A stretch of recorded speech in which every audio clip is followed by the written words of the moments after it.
Yesu ngabakuzwe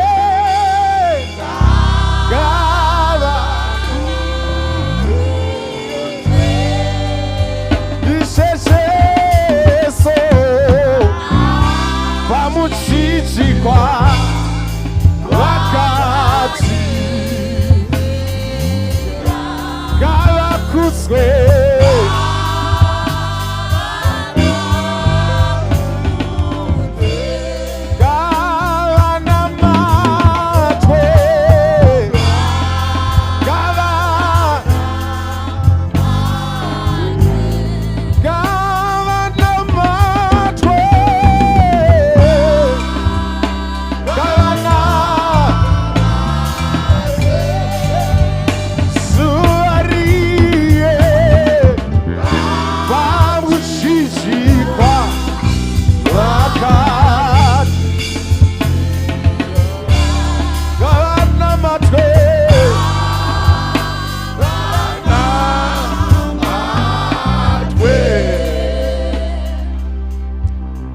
Hallelujah. Ndinokumbirawo maashazi muunze vari panze vasvika kare vauye tinamate. Kana paine vari panze vasvika kare church ngavauye tinamate. Mangwanani ano munamato wedu wekutanga ngatingonamatai kuti Mwari atipe rugare. There is a gift of peace that can be put. Shoko raMwari rinoti kana vanhu vangu vanodanwa nezita rangu vakasiya zvakaipa ipapo ndichanzwa kuchema kwavo. But pati yandiri kura ndeinozoti ndichapodza nyika yavo. Toda kunamatira chinhu chinonzi peace at family level, peace at individual level. Paunongonzwa kuti ndine rugare, there is this thing that is happening these days that you can just feel nervousness, kungonzwa kusagadzikana, and the devil is using that spirit to commit suicide, is using that spirit to raise chinhu chinonzi boredom. Wongonzwa kubhowekana pamwe pacho usingazivi kuti chii chiri kukubhowa, but Mwari ngavatipe peace inoti even zvinobhowa zviripo but you have the ability to enjoy. Enda pamberi paMwari utange kunamata. Ungoti Mwari ndipeiwo mweya werugare mumwoyo mangu, mweya werugare mupfungwa dzangu, mweya werugare kumhuri kwedu, mweya werugare pandiri. Tanga kunamata. Baba ndinokutendai mangwanani ano nezita raJesu. Hakuna akavimba nemi Mwari akanyadziswa. Tiri kutsvaga nyasha dzerugare kudzimba dzedu. Tiri kutsvaga nyasha dzerugare mumwoyo yedu Mwari. Baba vangu nezita neropa raMambo Jesu tauya kuzotsvaga nyasha dzerugare kuti kudzimba kwatakaberekwa nekwatinorarama Mwari wekudenga tive nerugare.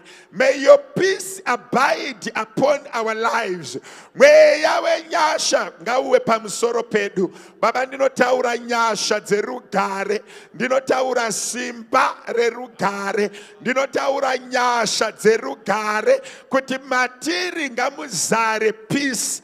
Ngativei nerugare, ngativei nenyasha dzerugare, moyo yedu ngaidzikame. Mwari wekudenga nezita raJesu ndiri kunamata mweya wekugadzikana, mweya wekuitirwa zvakanaka, mweya wekugamuchira Mwari wekudenga rugare.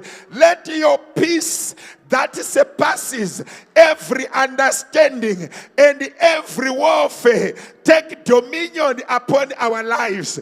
Mwari wekudenga nezita raJesu ndiri kunamata mangwanani ano kuti pakati pedu ngapave nerugare, moyo yedu ngaive nerugare, pfungwa dzedu ngadzive nerugare, miviri yedu ngairangarirwe nemi Mwari.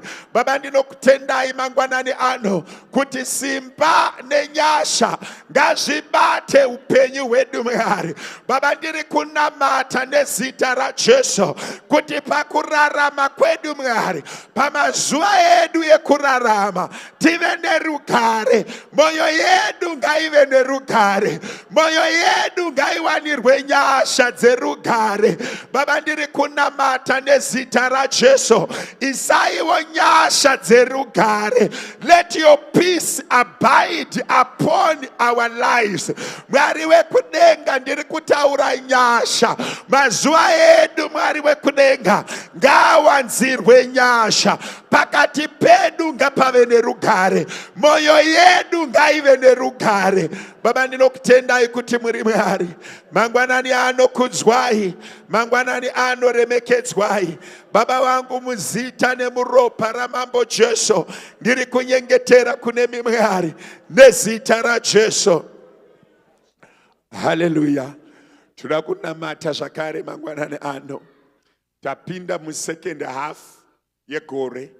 We have now entered the second half of the year. Tararama first 6 months of 2025. Now we are going into the second half of 2025. But chinu chatisina uye chatisingazofi takawa nacho guaranteed ndechekuti tinopedza 2025. Toda kutsvaga nyasha dzekuti pamazuva asara Mweya Mutsvene tibatsirei, ini nevana vangu, ini nemhuri yangu, tigone kuona 2026. Kune mwe munhu ari kuti mufundisi, kumhuri yekwedu hakuna anorwara, kuenda kumusha pamwe pacho hazvirevi kuti pane urwere. Vada kungonamatira the gift of life, kuti 2025 achiri nedzimwe 6 months dzatatanga. Mwari ngavatipe nyasha mu 6 months idzi, tive nezvekudya, tive nepekurara, tive neupenyu, vana varege kufa, isu tirege kufa, vari padhuze nesu vave neupenyu. Pandiri kunamata, mukatarisa, the devil came to kill, destroy and make us powerless. But ngatingonamata, unoti pamwe pacho kune mweya werufu wekuti unogona kukubata ukatanga kuita zvinourayisa, kana ukatanga kupinda mune zvinhu zvekuti unogona kungofa. But mangwanani anoda kusvika panguva yatinomboti Mwari, tibatsirei tione 2026. It's not guaranteed that we'll see 2026, but we want to pray for the last 6 months dzegore, second half yegore, ngaiwanirwe nyasha naMwari. Mwari ngaataure muupenyu hwedu, Mwari ngaatipe upenyu, Mwari ngaavhure ma-opportunities, Mwari ngaatigonese, Mwari ngaavhure mikana, Mwari ngaadzoreredze, Mwari ngaatisimudzire, Mwari ngaatiitire zvakanaka. Nakuimbirwa somoni, Baba vedu vakatsidza ndinokutu ngamirira. Tirege kupinda muna 2020 second half yegore takazara zvivindi. Ngatipindei mu second half yegore tichiti Mwari titungamirirei, kunyangwe nepatinofanira kupfuura napo. Baba vangu, makaita chivimbiso mukati munotitungamirira. Second half yegore Mwari ngavatungamirire vana vedu. Vamwe vari kunyora matric, vamwe vari kunyora grade 7. Mwari ngaatungamirire vana vedu. Gore rino timboitirwa nyasha. Second half yegore timbosvika patinoimbirwa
nokutu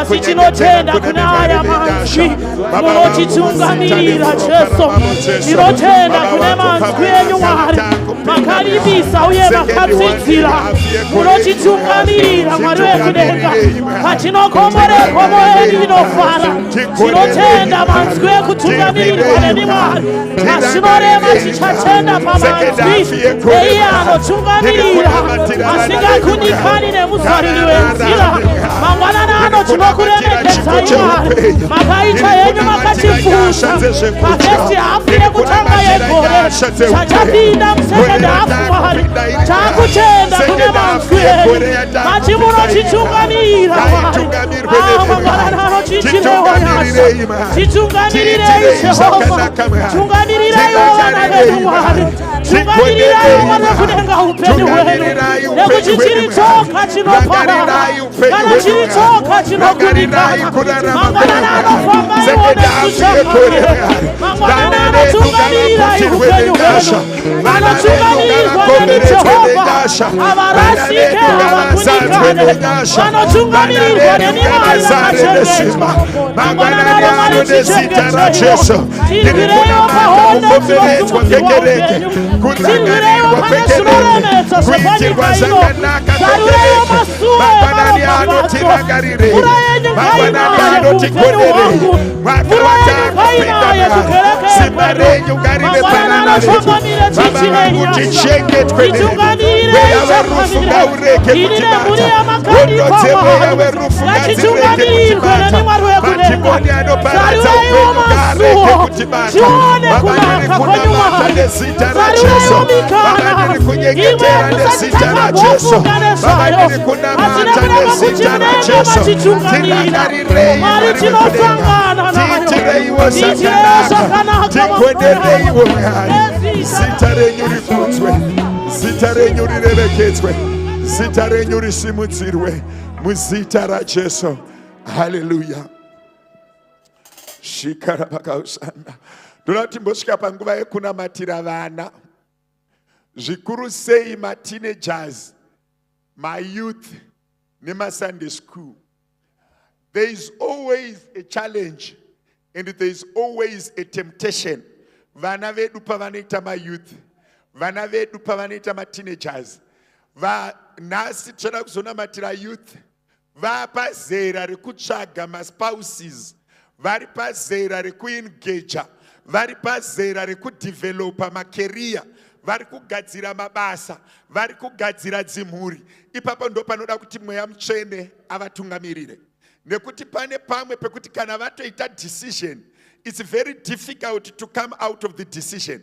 It's a decision that they will live with forever. Vamwe vacho mametric, vamwe vacho magrade 10, vari pakati nepakati pemastages ekuti pamwe pacho vanofanira kuitirwa zvakanaka, but ivo pamwe pacho havasati wanzwisisa the weight of grade 10 vari kutsvaga masubjects, haasati anzwisisa the weight yemetric.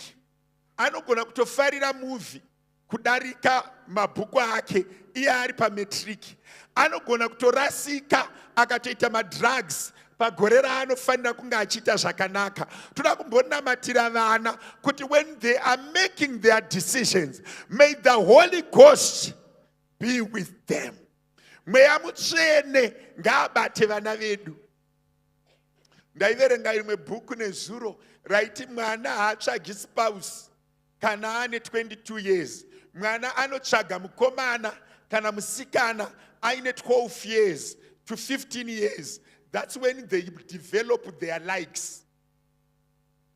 Pa 22, 20 kwakuzongononhonga but zviri kunhongwa zvakagadzirwa at 12, zvakagadzirwa at 13, zvakagadzirwa at 14. Ndopavanotanga kudevelopa malikes nemaliking. Isu vamwe ndopatinenge takanyarara tichiti mucheche. Anditi ndopaanotanga kufarira vakashama, ndopaanotanga kufarira zvinhu zviri fani, ndopatiri kuti manheru mangwanani ano handei pamberi paMwari titi Mwari batai ndangariro dzeyouth, batai ndangariro dzemateenagers nevana vari kuSunday school, pavari vachengetedzwe nemi, mutotanga nawo nawo, murege kuzotanga nawo vakura. Handei pamberi paMwari tinamate. Baba, ndinokutendai kuti muri Mwari. Tauya nevana vedu mateenagers, tauya nevana vedu Mwari wekudenga mayouth, tauya nevana vedu vari kuSunday school, pavari kutsvaga mabasa, pavari kutsvaga maspouses, pavari kudevelopa their character, pavari kudevelopa their liking, pavari kudevelopa mahabits eupenyu. Nyasha ngadzibate vana vedu, rugare ngarubate vana vedu. Mwari wekudenga, rangarirai vana vedu mangwanani ano. Ndiri kunyengeterera vana vari kuSunday school, ndiri kunyengeterera vana vari kuyouth, ndiri kunyengeterera mateenagers. Baba, varangarire. Vamwe havasati vaakugona kuita madecisions, vamwe havasati vaakugona kuzvinamatira, vamwe havasati vaakuzviva, asi Mwari wekudenga, nezita raJesu ndiri kunamata kuti muri Mwari, ndiri kunamata kuti makatendeka, ndiri kunamata kuti munogona. Rangarirai vana vedu Mwari, vagonerei pavari kuita machoices, vagonerei pavari kuchuza, vagonerei pavari kurarama, vagonerei pavari kufamba. Baba, muzita raJesu, Baba, muzita nemuropa raJesu, Baba, muzita nemuropa ramambo Jesu, ndiri kunamata kuti mukudzwe. Rangarirai vana vedu Mwari, vafemerei vari vadiki, vapfekei vari vadiki, taurai navo vari vadiki, vagonerei Mwari wekudenga. Madecisions avari kuita, machoices avari kuita, nyaya dzavari kufambira, zvavari kubata nepavari kuswera. Baba, ndiri kunamata nezita raJesu. Mweya waShe, pfekai vana vedu. Mweya waShe, itirai zvakanaka vana vedu. Mweya waShe, rangarirai vana vedu mangwanani ano nezita raJesu. Ndiri kunyengeterera vana vedu mangwanani ano, ndiri kunamatira vana vedu mangwanani ano, ndiri kutsvaka nyasha pavana vedu mangwanani ano, ndiri kunyengeterera ruzhowa pavana vedu mangwanani ano, ndiri kunamatira kukomberedza kwenyu pavana vedu. Ngavakomberedzwe nenyasha, ngavafukidzirwe nenyasha, ngavaputirwe nenyasha, ngavaputirwe nenyasha, ngavave munyasha dzenyu Mwari. Baba, ndiri kunamata nezita raJesu. Vana vedu ngavatungamirirwe nemi Mwari, ngavagoneswe nemi Mwari. Each and every choice that they make, each and every move that they make, each and every discretion that they do, each and every choice that they make, each and every move that they make, I pray for your influence. Mweya mutsvene putirai vana vedu, mweya mutsvene rangarirai vana vedu, mweya mutsvene itirai zvakanaka vana vedu. Thank you, Jesus. Shira bakausana. Baba vangu, itirai vana ava zvakanaka. Baba vangu, rangarirai vana ava nezita raJesu. Baba vangu, muzita nemuropa ramambo Jesu, gonerai vana vedu mangwanani ano. Tauya navo pamberi penyu Mwari, kuvarayira tiri tega tinokundikana. Baba, tauya navo pamberi penyu, taisa vana vedu muruoko rwenyu rwenyasha. Vapfumbamirei, vaitirei zvakanaka, vagonereiwo Mwari wekudenga, warangarireiwo Mwari wekudenga. Baba vangu, nezita raJesu, mweya waShe, itirai zvakanaka vana ava, varangarirei, vachengetei. Fambai navo Mwari kwatisingasvike, vachengetei kwatisingagare. Pavanobuda nekupinda Mwari, ngavazadzwe nezita raJesu. We worship you, we exalt your name. Hallelujah. Shakara. Unoziva ndinombozvifunga ndikati patiri kunyarara pamadestinies evana vedu, what is the devil saying? Because nature does not allow a vacuum. Pamwe pacho patiri kunyarara, unoziva ndakaona kuti vana baba kazhinji, they are shy to pray for the husbands of their daughters. Ndezvemukuwasha. Patiri kunyarara, Satani ari kutaura, vabereki, vanhu vakuru, ngatinamatire vana vedu. Unfortunately, kids has to make decisions when they are young, when they don't understand it, but it's not an excuse.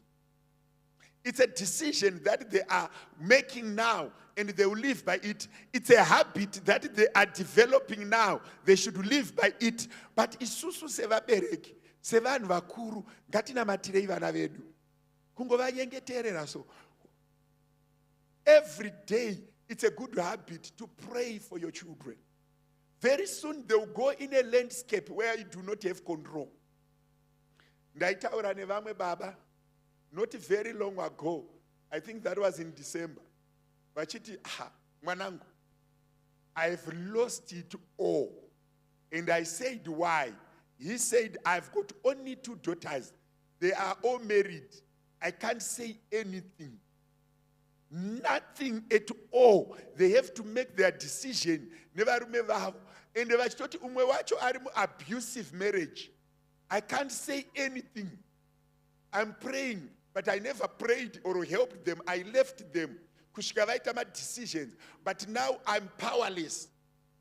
I can't say, ya choice yake kubuda mu that abusive marriage kana kumugara. I can't say much. Amunhu mukuru. But ndikuti iwe neni tichine mukana wekutaura zvatinofunga kuti denga ringaita kana mwana aroorwa. Iwe neni tichine mukana wekutaura zvatinoda pamberi paMwari zvichazoitwa nemwana kana aroora.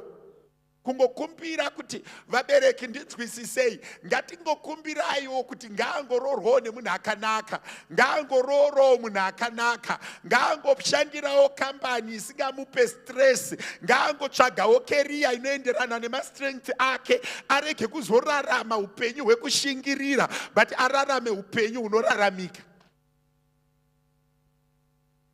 Kwete murume wandinoda, kwete mudzimai wandinoda, but Mwari ngaangomupa munhu anomunzwisisa, munhu waanogona kugara naye zvakanaka, munhu waanogona kutaura naye zvakanaka, vachingoraramawo zvakanaka. Kwete kuti pese patichasangana misodzi yega yega, pese patinosangana kuonda kwega kwega, ndine shungu pamwoyo semubereki. Ngatimbodzokerai futi nenyaya yevana. Titi Mwari wekudenga kumberi uko pane patisingazogoni, but pari zvino taakukumbirira nyasha dzekurarama zvakanaka pavana vedu. Chimbowana mazwi aunotaura pamberi paMwari. Uti Baba vari kudenga nezita raJesu, pavana vamakatipa Mwari, tiri kuvakumbirira vararame zvakanaka. Baba vangu kana vakura ngavararame zvakanaka. Vari vadiki vawanire nyasha vararame zvakanaka. Varege kupererwa nezvekudya, varege kurarama mumabasa anovarwadza, varege kupfuura nepanorwadza. Vana vamakatipa Mwari, pavari kuita machoices, pavari kuita madecisions, pavari kupfuura napo Mwari, ngavarege kurarama panorwadza, ngavarege kupfuura nepanorwadza. Kuchema ngakubviswe pamberi pavo, misodzi ngaibviswe pamberi pavo, kurwadziwa ngakubviswe pamberi pavo. Baba ndinokutendai kuti muri Mwari. Baba ndinokutendai kuti muri Mwari. Chandinoziva munonzwa minamato, chandinoziva munonzwa kukumbira, chandinoziva munonzwa minamato. Baba tinzweiwo mangwanani ano, pavana vedu tinzweiwo mangwanani ano, pavana vedu tiitireiwo nyasha. Baba nezita raJesu. Baba makambokomborera vamwe, mangwanani ano tinzwireiwo nyasha. Baba makamboitira vamwe zvakanaka, mangwanani ano itiraiwo zvakanaka vana vedu. Rangariraiwo vadiki vedu, rangariraiwo ramangwana redu, rangariraiwo future yedu, rangariraiwo future yedu, rangariraiwo ramangwana redu, rangariraiwo vadiki vedu. Ngavazadzwe nesimba, ngavapfekwe nesimba, ngavararame musimba, ngavararame mukuzodza, ngavararame munyasha, ngavararame mukugona kwenyu Mwari. Baba vangu makatendeka, baba vangu makafanira nembiri, baba vangu makafanira nekuremekedzwa, baba vangu makafanira nekukudzwa. Baba muri Mwari, inzwaiwo minamato yedu mangwanani ano, rangariraiwo vana vedu mangwanani ano, vaitireiwo zvakanaka pavanopinda nekubuda. Ramangwana ravo ngarijeke, pakurarama kwavo nhasi ngavaitirwe zvakanaka. Mweya Mutsvene muri Mwari. Thank you, Jesus. Yes, Lord. Ria mandarabaka ushima muzita ra Jesu. Hallelujah. I'm just thinking aloud and say anyone who is 60 and above may have already finished the cycle of achievements. Now they are living in the cycle of achievements of their children. When you reach 60, 65, unenge wapa level ya yekuti zvandaifanira kuita ndakaita. Asi waakurarama mucycle yema achievements evana. Saka kana kuvana kusina iri 00, tinozorwadziwa taakuda kunobva panyika. Ngatirambei tichinyengeterera vana kuti kumberi kurege kutirwadza.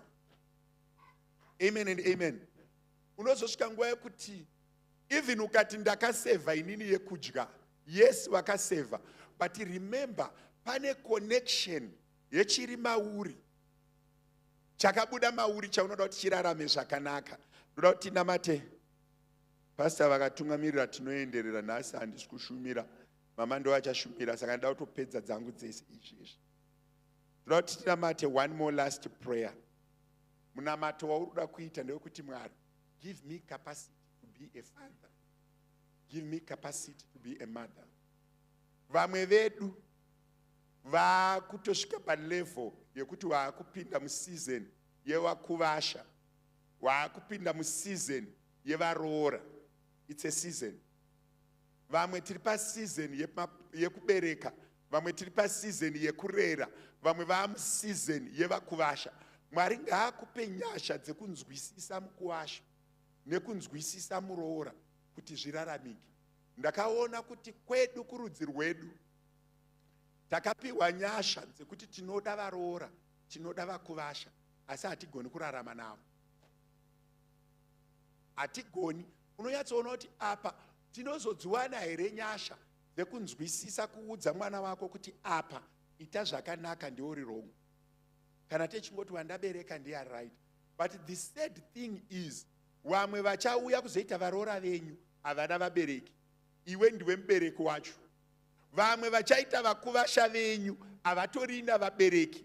Gore raari kuroora ari kuti ndazviwanirawo baba vangu, ndazviwanirawo mai vangu, obva asangana namai vasiri ready, obva asangana nababa vasiri ready, vari kumuona sestranger, vari kumuona sanobody, vari kumuona semunhu asina basa. Iye ari kutoti zvandazoroorawo nezvandazoroorwawo ndasvika pekugamuchirika, ndava nababa, ndava naamai. Mwari ngavatipe nyasha dzekuti gore randinoita muroora negore randinoita mukuvasha, Mwari ngavandipe nyasha, iye vamupe nyasha, tigone kuwirirana, upenyu hurege kutirwadza, tirege kuita season yekuti mukuvasha anogara achiregreta kuti mukadzi ndinomuda but vabereki vake, murume wangu ndinomuda but mai vake. Chimbonamatira munamato uyu. It's a weird prayer, but kwatakuenda uko vamwe vedu kwakuda nyasha idzodzo dzekuti tiwane the grace to embrace them.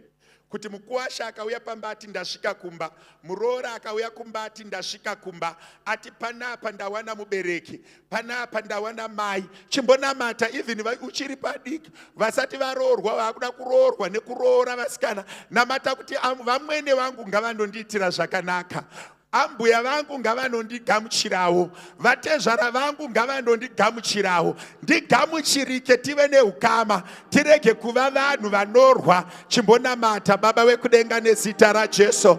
Mangwanani ano ndiri kutenda kuti munadzo nyasha dzamunopa kune vanokudai. Itirai kereke zvakanaka, irangarirei igonerei. Patakukura Mwari, tipei nyasha dzekubata varoora, tipei nyasha dzekubata vakuvasha, tipei nyasha dzekubata vatinogara navo.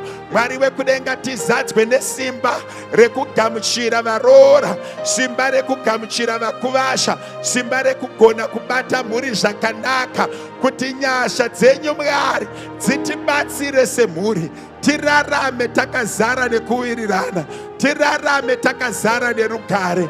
Baba wangu muzita raJesu, ndakutendai Mwari, ndakusimudzirai Mwari, ndakuongai mangwanani ano. Zita renyu ngarikudzwe, zita renyu ngariremekedzwe, zita renyu ngaribatwe neutsvene, muzita raJesu. We worship you. Hallelujah. Kana munamata, vanyengetererei vakuvasha, vanyengetererei varoora. Kunesu tichiri vadiki vakafanana naBaba Tolana, ngatimonamatirei ukama hwenyu nemadzitezvara. Pamwe pacho unogona kutanga hwakanaka wozorega kunaka, but Mwari ngavangotigonera urambe uchinaka, uchiimprova zvichinaka zvichinaka zvichinaka. Mwari werugare vachikudzwa. These are very very important prayers. Kune vanhu vari pano vekuti haendi kuZimbabwe nekuti hawirirani nemadzitezvara kana nevaroora, but zvakangonaka kuti tigarisane nemufaro nerugare tiri pamwe chete. Mwari verugare vachikudzwa. Ndichadzoka manje manje. Mayouth apinda here, youth, teenagers vatisina kunamatira last week, vana vanga vasipo nemayouth uyaiti kunamatirei. Present worship ichiimba tozoitenderera mberi. Youth yese uyaiti kunyengetererei. Teenagers neSunday school yanga isipo last week, those that did not come for various reasons, mabasa zvakatikanganisa, ingoyati ngokunamatira, ungoraramawo zvakanaka. Youth nevana vakanga vasipo last week, tichiimbirwa nepraise team. Makanaka Mwari wemasimba, makanaka, makanaka Mwari wemasimba, makanaka, makanaka Mwari wemasimba, makanaka, makanaka Mwari wemasimba, makanaka.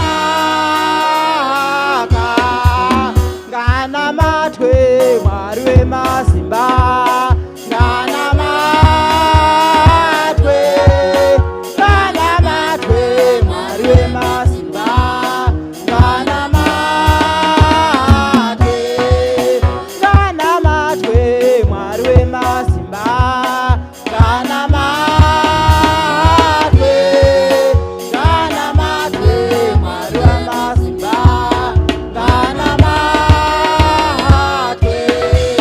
Ngarumbidzwe Mwari wemasimba, ngarumbidzwe, ngarumbidzwe Mwari wemasimba, ngarumbidzwe.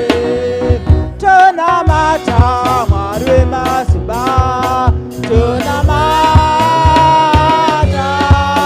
tonamata Mwari wemasimba, tonamata, tonamata Mwari wemasimba, tonamata, tonamata Mwari wemasimba, tonamata,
ari pano. Yeah. Oh Jesus, ari pano. Ari pano. Oh Jesus, yeah.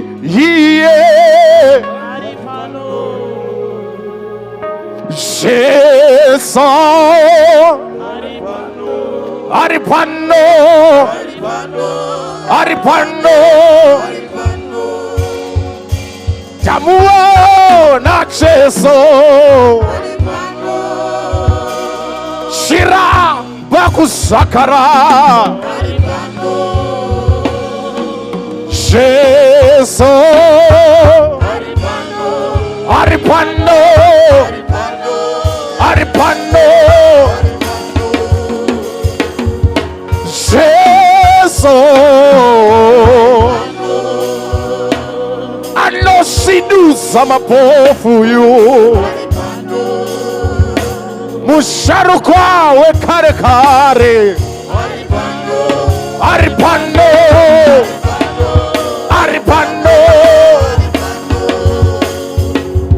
Jesu.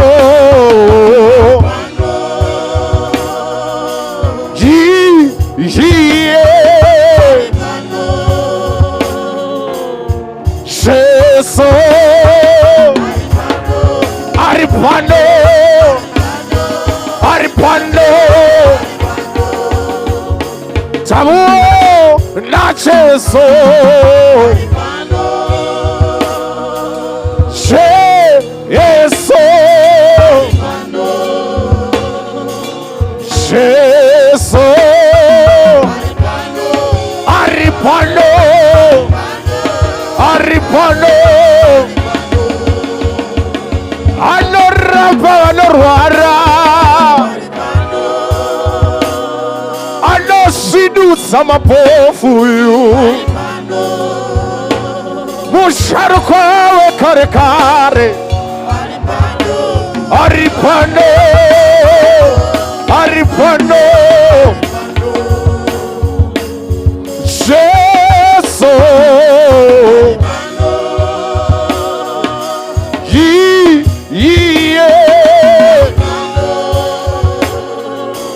Jesus,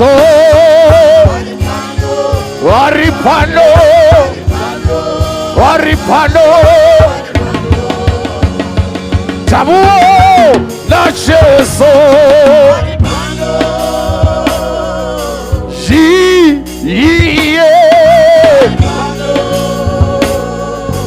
Jesu. Ari pano.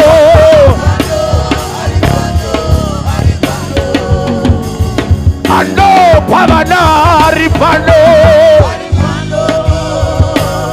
Ano rapa ari pano.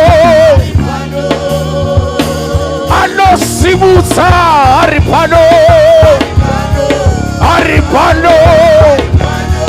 Ari pano. Jesu. Musharu kwa tamuona. Mushegeti tamuona ka. Ari pano. Ari pano.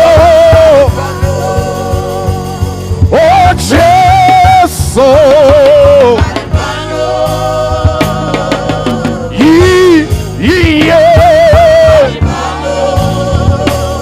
Tamuo na Jesu. Ari pano. Ari pano. Anopa baba sari pano. Mushegeti ari pano. Murapi ari pano. Ari pano. Ari pano. Musimuzi ari pano. ari pano. Muonesi wezvinhu ari pano. Ari pano. Ari pano. Jesu.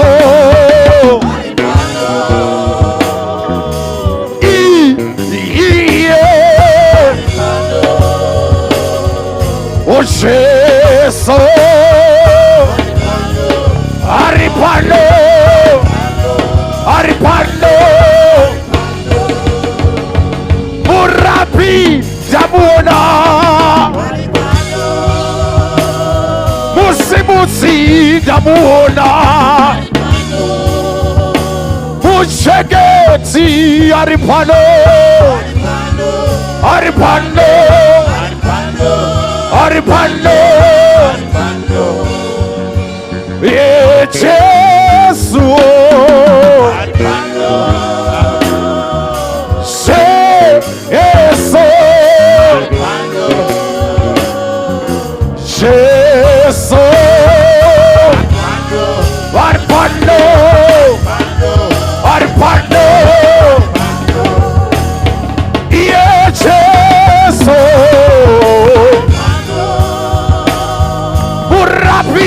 Ari pano. Muchegeti ari pano. Ari pano. Ari pano. Anosinudza mapofu iwo. Anorapa ari pano. Jesu.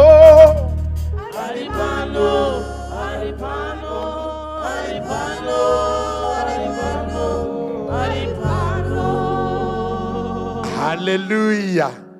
Tunawenda ku time ye praise. Do you know what is praise? Do you know what is praise? So many people, we have gone to church tikatojairira kuti what is praise. I was asking ndichiverenga shoko raMwari kuti why did God put praise? Music, it's in a healing effect. When you play music, you get healed.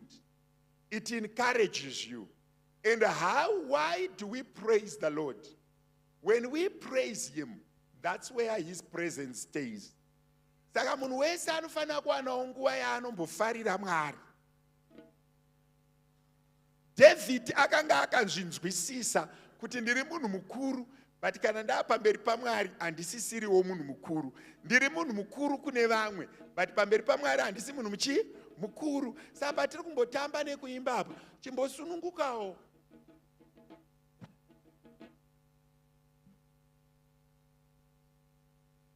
Vangani venyu vanofarira kutamba. But manje ukasazotamba kuchechi, uchazotamba kukitchen party sebenzi. Because unenge wane nzara yekutamba. Ndakamboperekedza vana mukoma wangu kubhawa. Anti uchikura uno explora. So rimwe gore ndakaperekedza mukoma wangu kubhawa kunonzi kwaDzuruni. Vakomana ndakaona chandisati ndaona. Ndakadzoka ndikati vakoma, ndakati kuna mai vangu, mama, vana baba vanotamba. Vakomana kubhawa kunotambwa koma kubhawa vakomana kunotsika. Unoti mudhara mukuru achizonyokoka even asina staira kana order, but kubhawa hapana ngagara pasi. Vana baba vakamboenda kubhawa ndiitirewo amen. Kubhawa kunofarwa. Wakomana kubhawa, wakomana unoyatsoona kuti uzofuma ndo baba vayo kuti vakasvika tinonyarara ava vari kudai ava. Asi ndini ndega ndakamboenda kubhawa. Wakomana kubhawa, murume mukuru anozonyongoka ndo kwandakanoti asi vasvika kumba vanenge vakuita zvakanaka, vogara pacheya yavo vakanyarara mese mofreezer, but ivo vanenge vapedza kujaivha kusvika panoperera moyo. Imi vekupraise munomboenda kubhawa.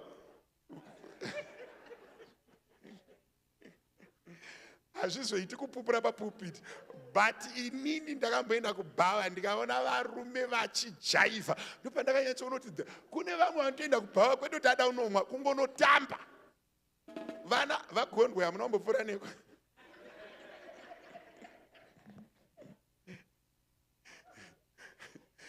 Ini hangu ndinopupura pamberi paMwari ndisingazviti mutsvene. Ini mubhawa ndakapinda ndikatoona vanhu vachijaivha.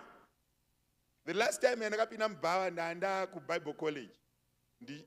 Tinonyora imwe thesis yamunonyora zviri kuitika around. Yangu yanga iri yekuenda kubhawa nekuenda paKrawa papractical theology. Ndaifanira kuenda paKrawa ndondorekodha zvaitwa paKrawa. Ndonoona kuti ma-age group ari kunyanya kupinda mabhawa ndeapi. That was part of my research kupractical theology. Ende vafundisi vanofanira kutoenda kumabhawa vachinoparidza kumabhawa. Ndo vhangeri chairo chairo. Kutogara imomo uchitoparidza muchibhawa usingazomwiwo. Amen. Hallelujah. Amen. Chimomoresa ari padhuze neungombuzo twamuka seinas. Chimomoresa ari padhuze neungombuzo twamuka.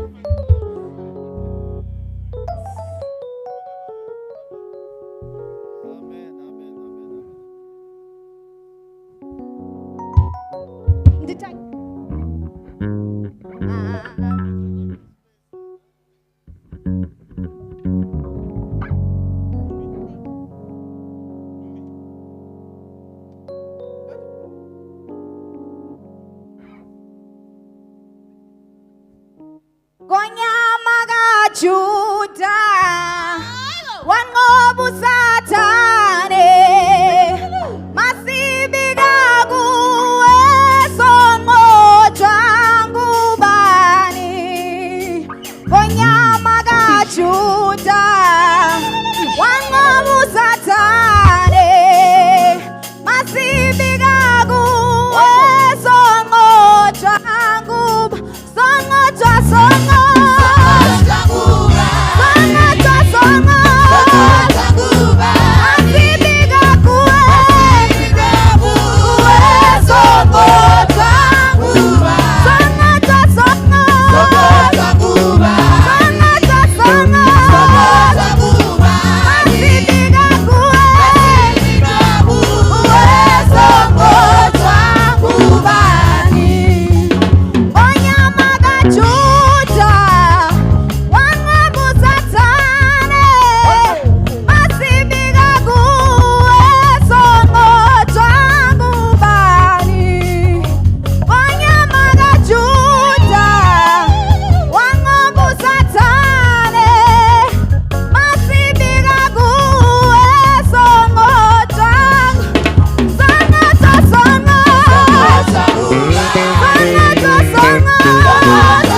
Songoja ngubane. Songoja ngubane. Nasimi yakuwe. Asape sponi.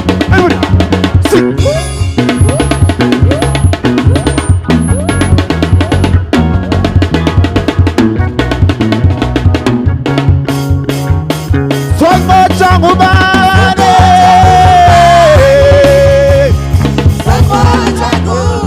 Nasimi nakuwe.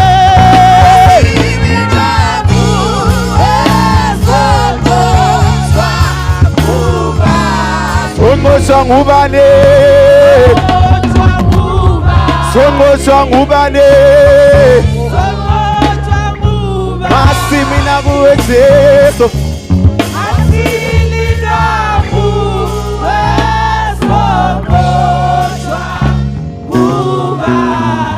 Somebody clap hands for Jesus. Somebody clap hands for Jesus.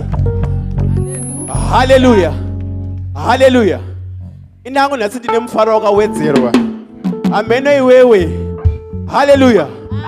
Jokutenda iJesu mundu oshamisa. Oh, dokutenda iJesu mundu oshamisa. Ini dokutenda iJesu mundu oshamisa. Dokutenda iJesu mundu oshamisa. Ini dokutenda iJesu mundu oshamisa. Baba munoite. Munoite. Munoite. Mari munoita kali. Munoita. Munoita. Jesu munoita. Munoita. Munoita. Baba munoita kali. Munoita. Munosebuta marobe. Mama kule Jesu.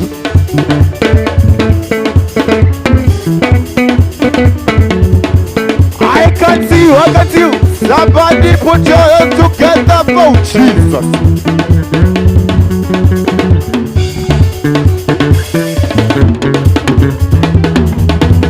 Mari munoita, munoita, munoita. Ime munoita, munoita, munoita.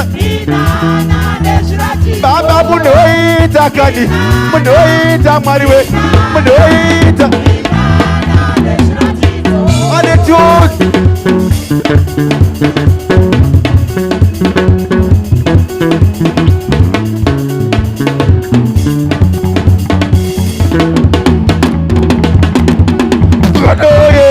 Ranguva yakwat. Omandoye ranguva yakwat. Omandoye ranguva yakwat. Omandoye ranguva yakwat. Rekamu bata bata nguva yakwat. Rekamu nyeyange yanguva yakwat. Rekamu nyeyange yanguva yakwat. Anya mutepere nguva yakwat. Manya muje beregu ayakwa. Manya muje beregu ayakwa. Manya muje beregu ayakwa. Manya muje beregu ayakwa. Manya muje beregu ayakwa. Manya muje beregu ayakwa. Somebody scream.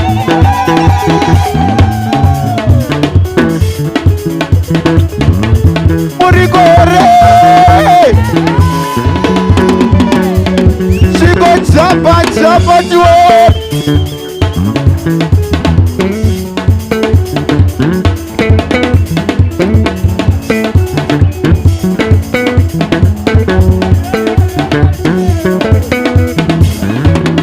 Murigore. Jump at you.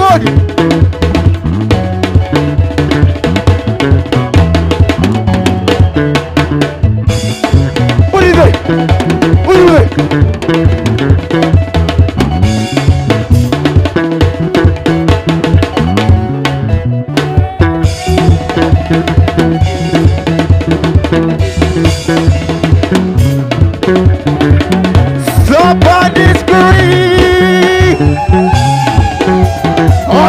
Jesus, higher.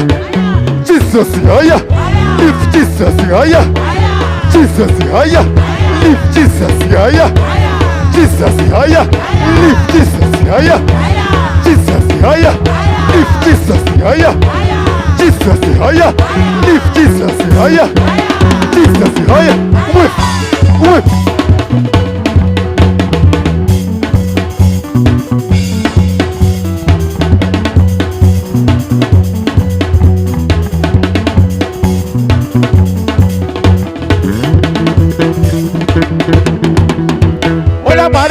Gatenda dida musiva Mari wanda gatenda dida musiva Jehova wanda gatenda nagamuona Jehova wanda gatenda Bandege asika Bandege asika huyo Bandege asika Bandege asika huyo Uriko ere Anzi nemwe muyimbi Simza Anzi nemwe muyimbi so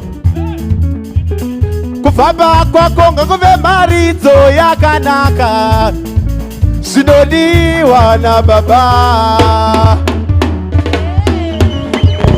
Kana ivo Mwari vachiti vanhu ngavabude Ko iwe unosarudza unomboriani Muriko ere Muriko ere Muriko ere Suza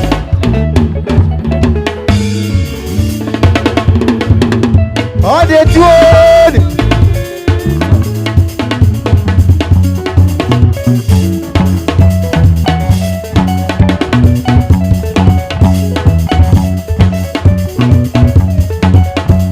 Weza Tunakubotika Satan huyo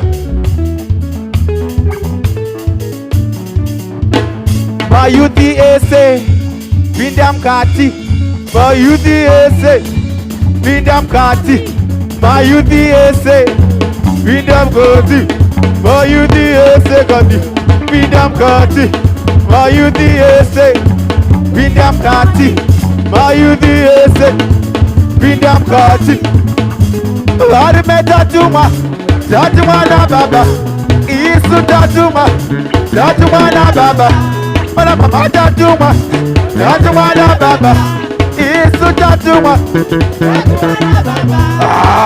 Chitsike satani Chitsike satani Chitsike satani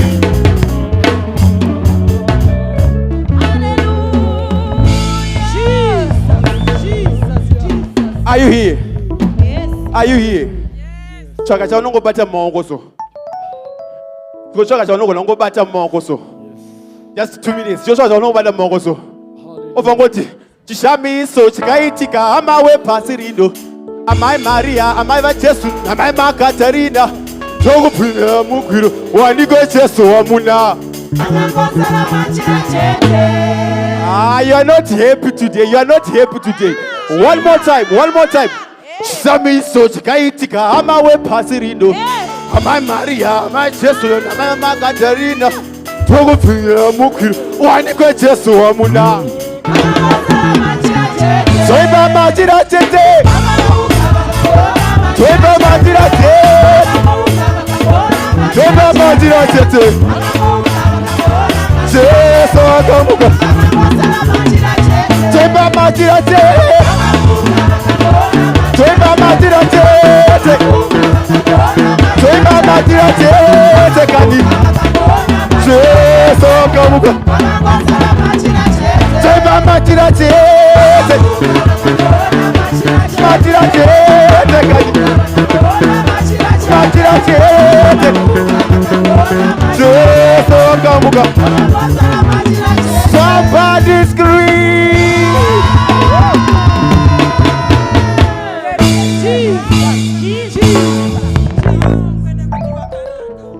Hallelujah.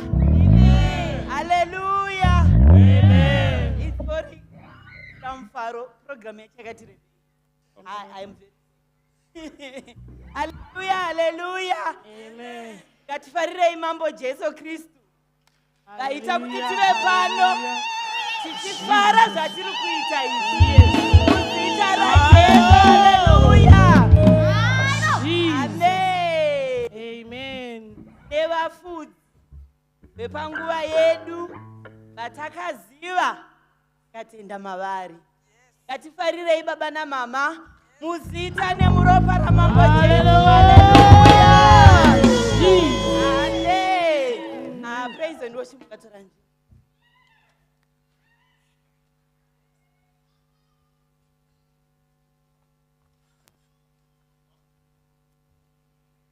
Tiri ipapo nevatungamiriri vekereki church board. Ngatifarirei church board mangwanani ano muzita nemuropa ramambo Jesu. Hallelujah. Tofarira zvakare ma-leaders. Tofarira men's fellowship, ladies fellowship, all leaders vekuma-departments ese nokufarirai muzita nemuropa ramambo Jesu. Hallelujah. Tofarira vana baba nana mai vamuka kutonhorwa kuuya kuchechi vakaziva Mwari muzita nemuropa ramambo Jesu. Hallelujah. Tofarira zvakare ma-youth. Hallelujah. Nemateens, good morning. Takuenda kunotaurwa chirungu. Sunday school. Neni ndine Sunday school. Taura chirungu. Good morning, Sunday school. How are you? Thank you, we love you. Program yedu iri kuti pambei. We have visitors. Nevaenzi here vatanga kupinda muno muzuva ranhasi. Vatiratidzewo nekusimudza maoko.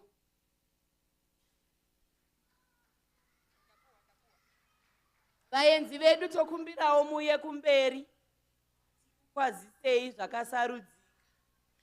Ngariende vangeri, ngariende vangeri yashe, ngariende vangeri, ngariende vangeri yashe, vangeri chinguri nakuza kuti ngariende, chinguri nakuza kuti ngariende. Rine moto vangeri, rine moto vangeri yashe.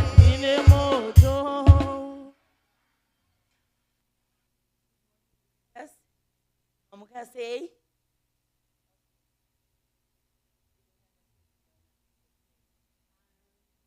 I will introduce myself. Of the Lambo. I worship here. The pastor in Amai Mama. Yes. I stay in Kagiso. That's who invited you. Get to stay or you just visited us. Those papers you have, one, the other one is for just to read.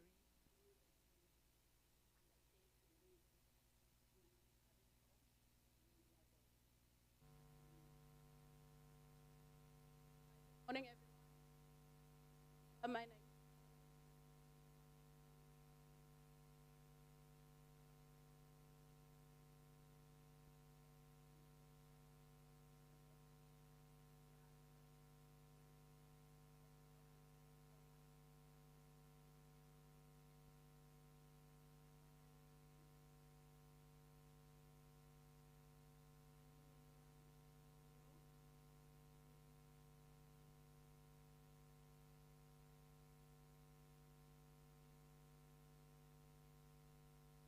Morning.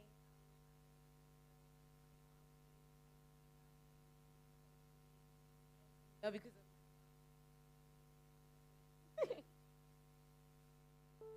you. Thank you to our visitors. After service, our church secretary would like to meet there by the brown couches down. Come again. Panguva ino yava yema-items asi tokumbirwa kuti anzi gagagaga. Wekutanga ndimaimbali kuzonzi kuti tandire then vachiteerwa nemasi.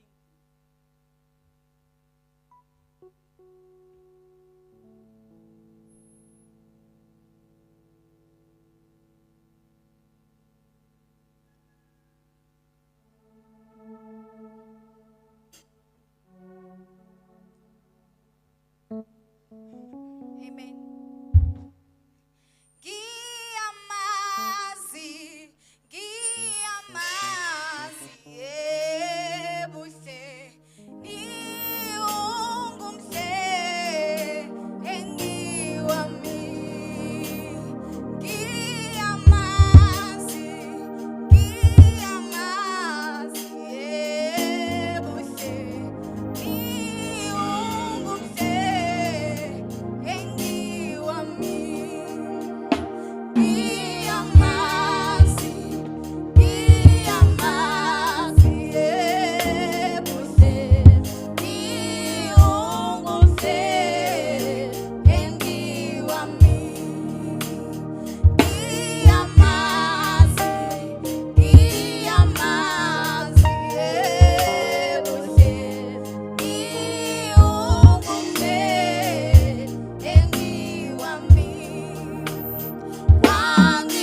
Singles Department. Amen. Nezuro takaitirwa zvakanaka. Amen. Mama, tina mama vane rudo mufunge. Tina mama vanotiitira zvakanaka. Amen. Munoziva pane zvimwe zvaunoti zvinogoneka sei, uku vanomhanya, uku vanomhanya. Amen. Toda kungotenda Mwari, takaitirwa zvakanaka uye tichitenda mama. Vakasiya dhedhi kumba, vakasiya mhuri kumba, vakaenda nemasingles. Hallelujah. Saka isusu seSingles Department tinacho chipo chedu chidiki diki chatoda kungotenda mama kuti vaende vambonozvispoilawo muzuva ranhasi. Amen.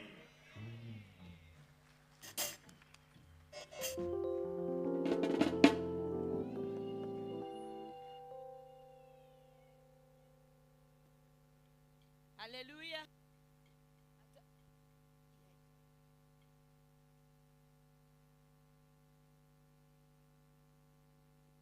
Hallelujah. Takupinda pane chimwe chikamu. Ndisati ndapa baba Nyamhonga, ndoda kuti happy birthday kuna mama on behalf of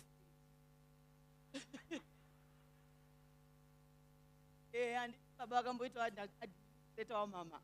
Nhasi ndezvamama. Happy birthday mama on behalf of tinotenda tirovere mai Mlambo senior vari kutitungamirira zvine upenyu. Pana angandiudzawo kuti pakati peSvondo chii chaiitika, ari kuziva zvaiitika? Senga hapana ari kumboziva naye. Hapana ari kuziva zvaiitika mukati meSvondo, mai Chuma? Yes, pakati peSvondo sekereke takaitirwa zvakanaka, taipemberera birthday remunhu waMwari. Saka ndati regai ndimbomirawo ndimboimba, ndakatsigirwa nepraise team. Saka kana uwo uchibatirana neni pavision yekucelebrata birthday remunhu waMwari, ngatimbosumukai timbofarira munhu waMwari.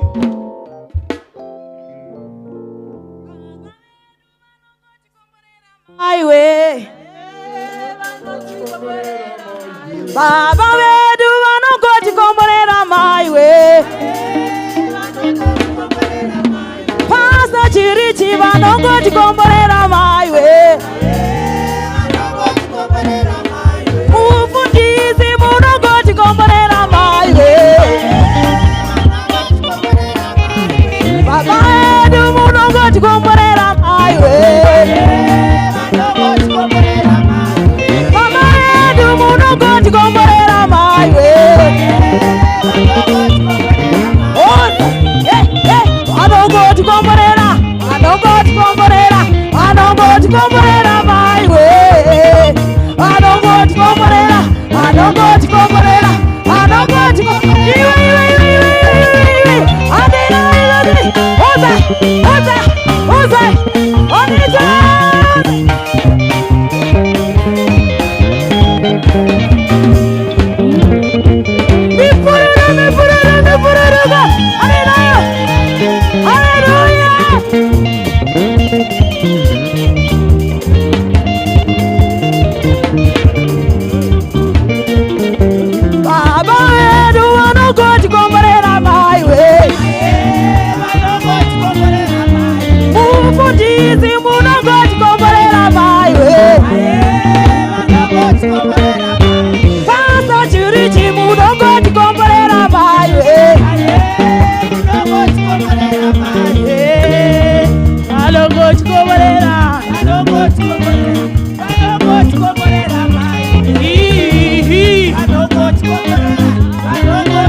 One more time.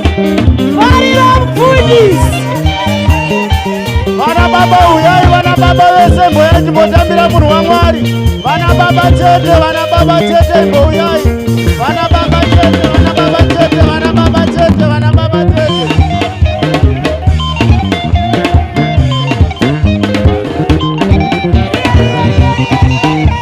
Vana baba chete, vana baba chete, vana baba chete.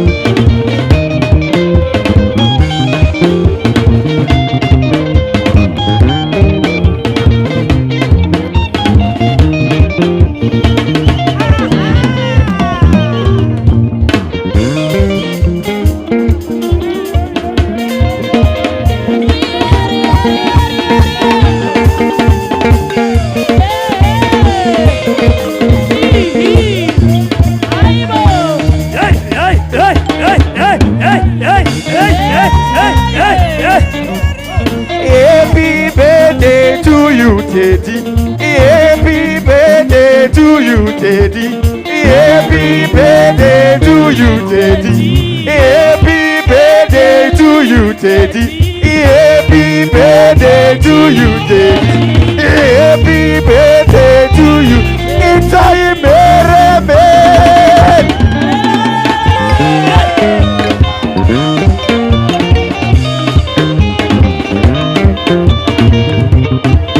Sunday school, we are in Sunday school.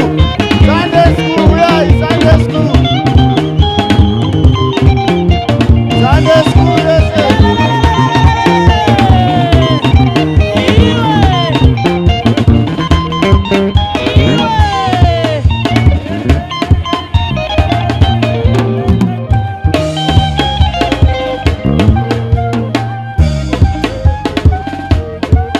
Happy birthday to you, Teddy.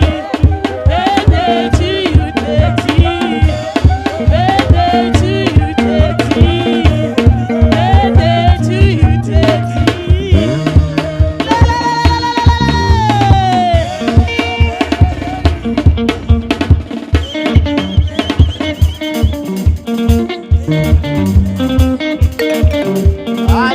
Hallelujah. Kusika nemuro mana mambo Jesu. Hallelujah. Zvakanaka izvi. Right. Nguva inotora kuti Sunday school yakabatana nepraise team tingosvika patinoimbira mufundisi happy birthday. Paiwo vana mamaiki vaimbire mufundisi happy birthday too.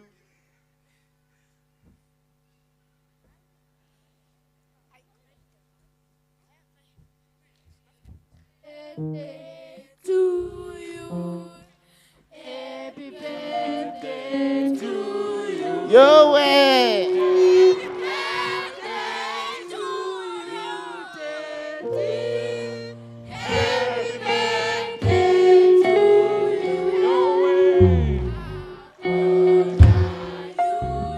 My way.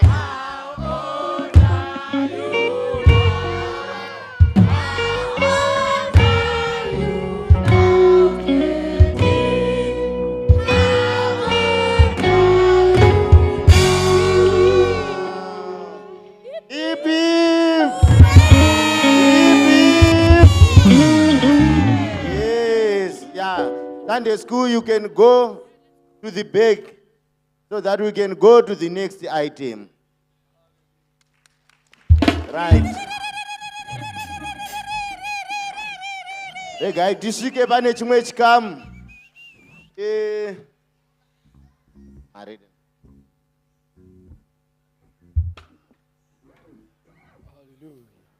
Takusvika pachirongwa chekuchekwa kwekeke. tingotiimbira makorokoto zvinyoronyoro vachigadzirira naika. Makorokoto ndiwo makorokoto. Makorokoto ndiwo makorokoto. Makorokoto. Makorokoto. Makorokoto.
Mama vachititungamirira mukutifidhira baba takatarisa tivaroverei maoko mama.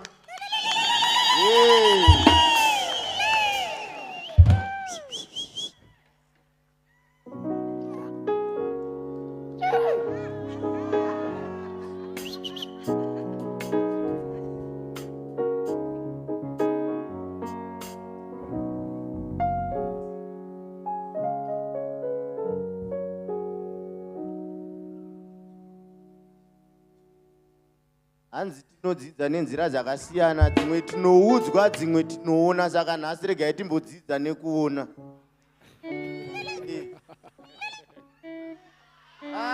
Ndizvo here izvi?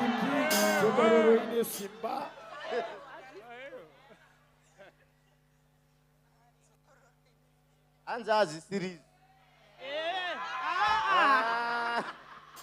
Ndizvo here zvikereke?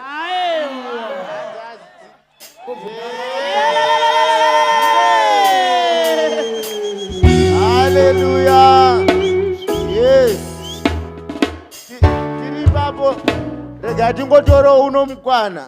Hanzi kuti vasharukwa panzvimbo kwakakosha. Rega ndimbodano zvondapuwa chimuti 2 couples dzandiri kudana. Dzibva dzangotaridzawo pamwe chete nevanhu vaMwari. Rega nditore mukana kudaridza leader wangu weku-men's fellowship. Dr. Masinire na amai. Yes, wauyo.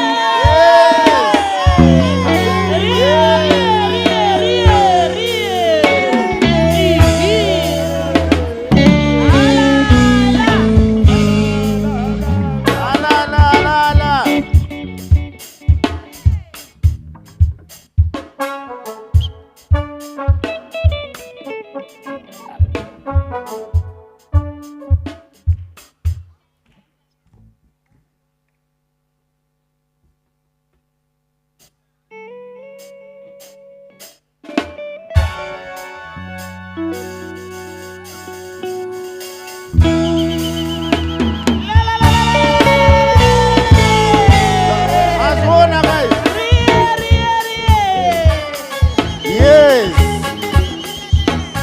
Murikudzidza tirakukupai masilabhasi akasiyana siyana. Iwe unofana kubata rinokuitira.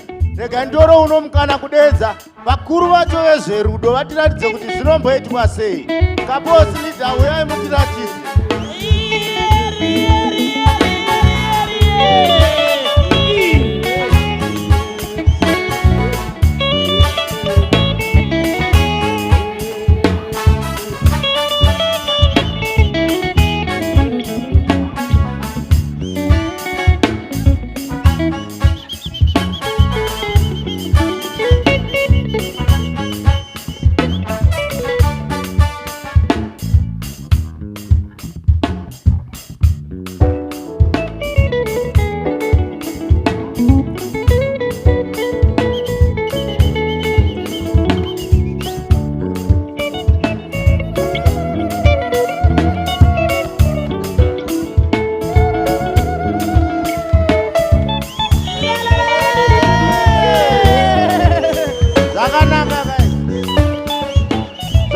zvakanaka izvi. But chandinoziya ndikasiya sekuru nagogoka handina kuitira zvakanaka chete. Sekuru nagogo uyai mutiratidze kuti zvinombofambiswa sei.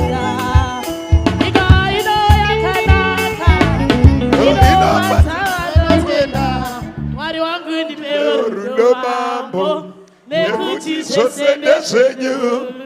Mwari wangu ndipewo rudo mambo nekuti zvose ndezvenyu. Inofadza vanotenda. Inofadza vanotenda. Mwari wangu ndipewo rudo mambo nekuti zvose ndezvenyu. Mwari wangu ndipewo rudo mambo nekuti zvose ndezvenyu.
Tinotenda tigare pasi titende tirovere maoko praise team tese titora nzvimbo dzedu. Hallelujah. This year's cake ndakabvunzwa neumwe mwana zvikanzi I sang but I did not eat the cake. Pastor, I sang, I went to the front, I danced, but I didn't get the cake.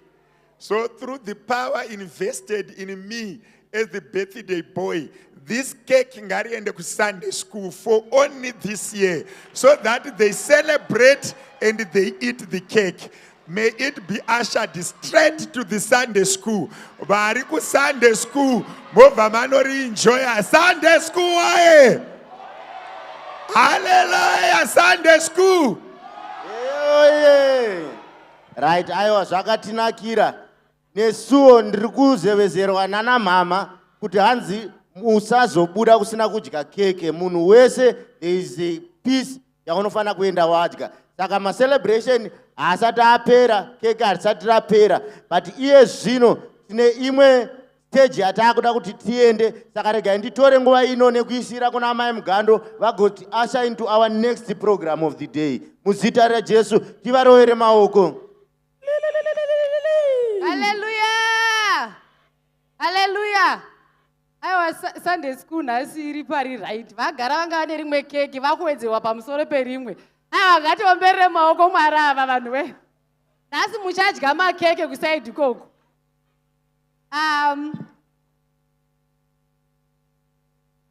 Ngatingoomberera maoko vachibuda vachienda vachinodya makeke. Kana vada kujoina Sunday school nhasi kwakanuna uku.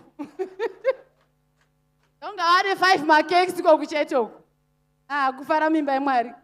Takupinda pachikamu chezvipo andamboimba tikadikitira tikatamba. Tikati happy birthday nemuromo. Right now tauda kutiwo happy birthday nezvipo handitika.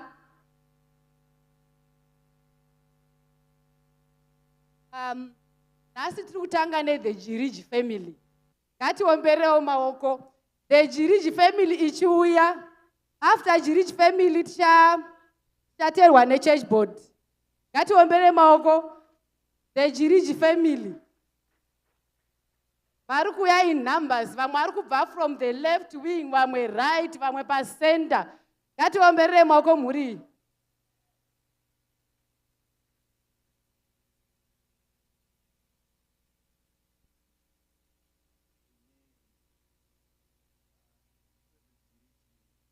Vangoti guru, malume, anke, erwai makore ekurarama.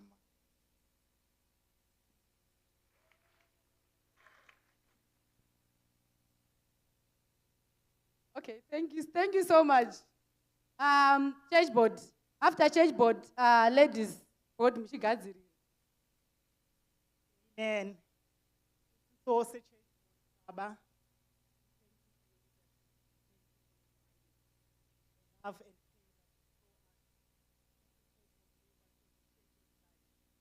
Tenda Mwari nechipono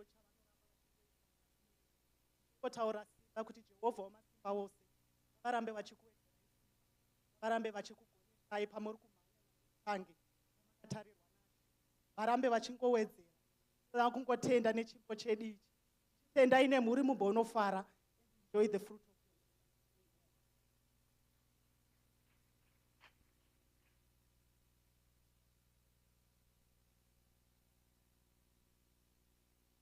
vari kuuya in numbers as well. Amen. Vari kufara chete, hallelujah. Amen. Isu semadzimai epano paRhoda-Port tinoda kungoti happy birthday kuna baba vedu. Baba, tinokutendai nededication yenyu and your inspiring leadership. Tinonamatira kuti Mwari varambe vachikusimbisai, vachikuendesai kumberi, uyezve vakuchengetedzei, vakuwedzerei makore muzita raJesu. Amen. Hallelujah. Ngatingomberere vana mama vachinogara pasi. Men's fellowship. After men's fellowship, ushering. Gadzirirai. After ushering, praise team mogadzirira. Hallelujah. Isu sana baba wotoda kungoti baba. Baba omodel kwatiri. Takatotarisa imi, takatotarisa print zvatinofanira kunge sana baba. Tatoda kungoti Mwari akuitirei zvakanaka, akuwedzerei makore ekurarama. Murambe muchititungamirira, matungamirira muri kuita iwayo, isu tinoramba takatevera. Thank you so much. Mashoko makukutu. Ngativarumbire maoko. Ushering. After ushering, praise. Vane mari yemanodzi. Gadzirirai. Mangwana nikereke.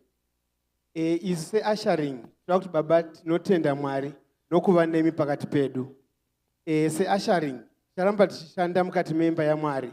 Tichipfuurira newisdom yamunotipa, neguidance yamunotipa. Toti Mwari varamba vachikuwedzerai wisdom, murambe muchitungamirira kereke yavo, sokutungamirira kwamuri kungoita. Mwari varamba vachikudzwa. Wedzerwai makore akawanda pamusoro penyu baba. Kunogaiwe mare yemapepa. Atoti anga so. Kunogaiwe kunogaiwe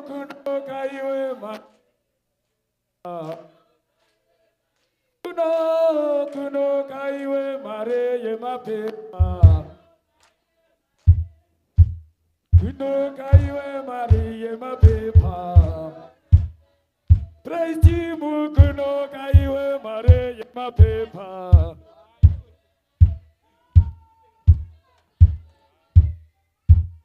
Tiri kumboita chinyakare chachaita. Kunogaiwe mare.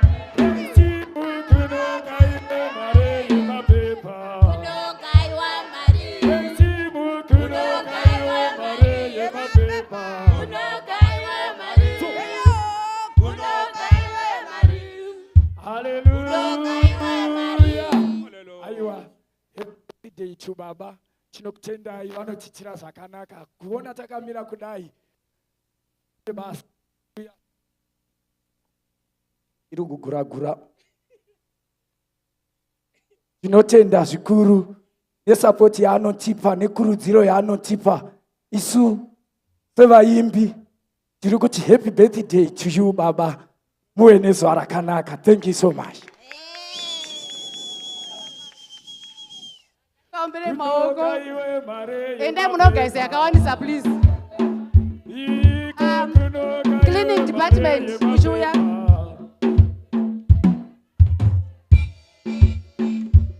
Cleaning department. After cleaning, was deco. President worship ichadzoka futi because vari kugaisa futi mari. Ani munoziva muchigayo muti mabanyingogaiwa. They will come pato chapedza vachadzoka futi neimwe mari because inenge yaibva.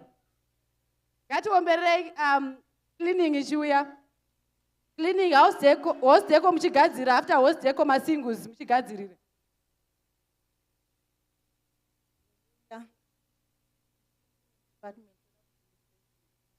Baba. Vanhu vari pamwe chete. Vaine zuva.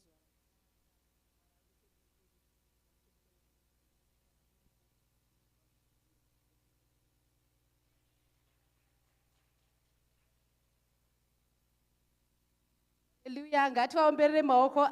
House deco, after house deco masingus muchigadzirira. After singles catering muchigadzirira. House deco nhasi muri 1. Takumbobatawo chimuti. Hallelujah, hallelujah. Kose host deco. Takungotendawo Mwari. Pamuno tichiti happy birthday baba. Vachene. Aiwa zvakarongeka. Mwari. Aiwa, ndakanganisa. Last time yanga isiri host deco, yanga ari masingus. Ndo vakauya vari 2 nebag so handiti. Sorry. It's masingus. Singles.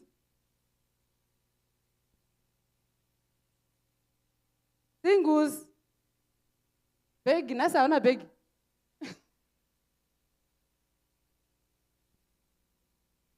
Hallelujah. Amen.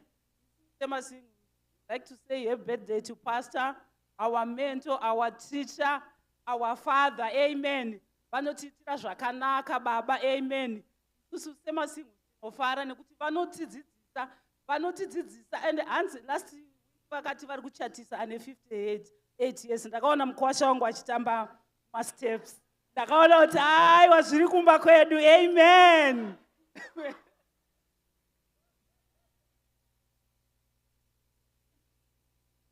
Atotenda Mwari sure. Hanzi mashoko ane simba. 50 year old tichaiona papulpit pane ichatiswa muzita raJesu.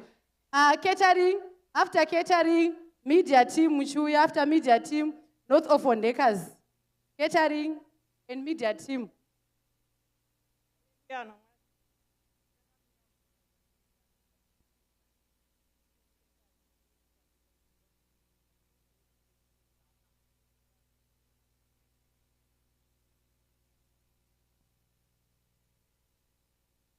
Kamaita henyu. Media team.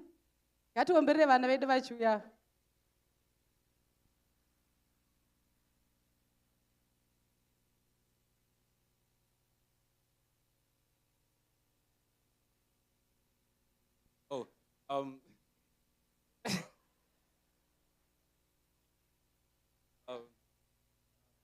Like to say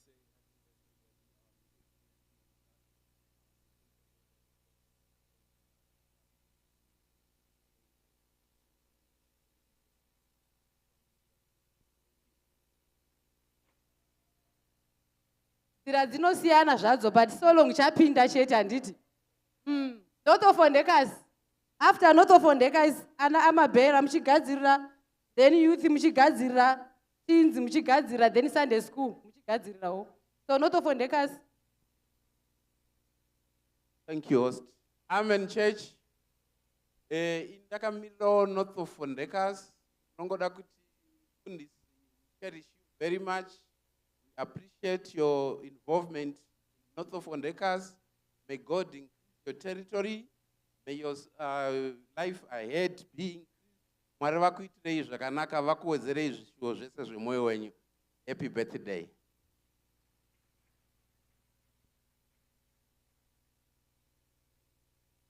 Ngativaomberere maoko. Ana mabhera vacho vanenge vari kumashure kwacho chaiko. Ngativaomberere maoko. Tigadzirirai. Sana mabhera ungonawo position yatinenge takagara. Saka toda apply zviri muword baba namama. 1 Thessalonians 5 verse 12-13. Notaura kuti so, for those that labor, pray for you, esteem them highly, love for their good works.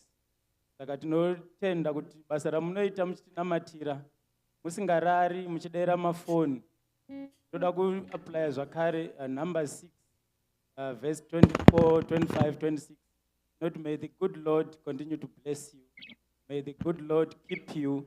May his face continue to shine upon you. May he be gracious to you.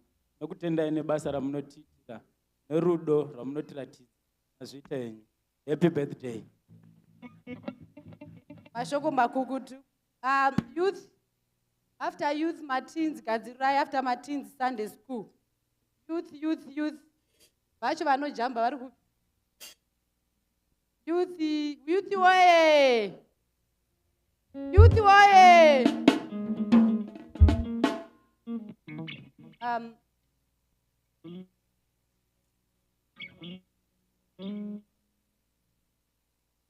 Happy birthday to you, Daddy.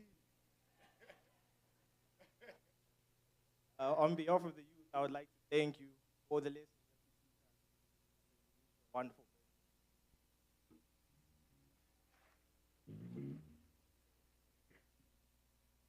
Havapfeki majuzi mayouth vakasimba chaizvo.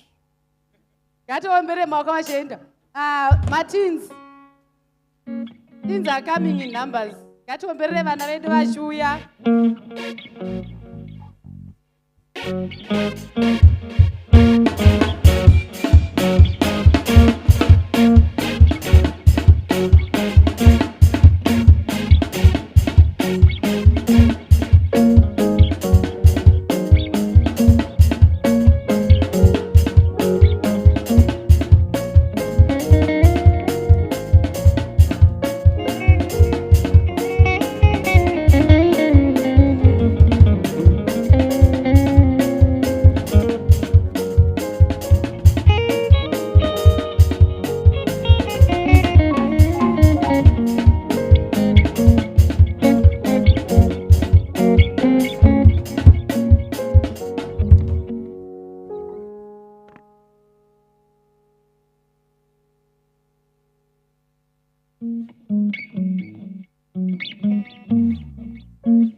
takamirawo pano sema-upcoming doctors, ma-upcoming engineers, ma-upcoming everything good and everything money. Tikuda kungoti happy birthday to our father. For now, yes, we are rich kids, but soon we'll be rich adults. Saka tinongoti nemukono uyu, mukono wedu wemari yakawanda. Titi happy birthday to our pastor, and we love you. Thank you.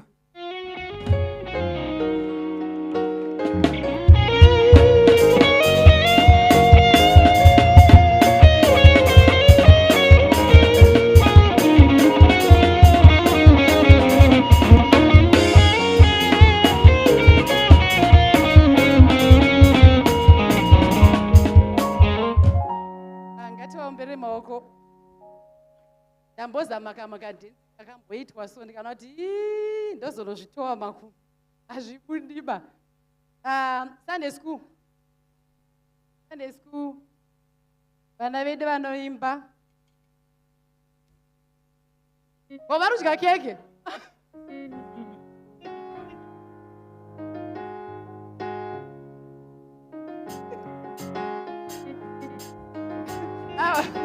Hanzi vari kudya keke. Panguva ino takavamirira handiti.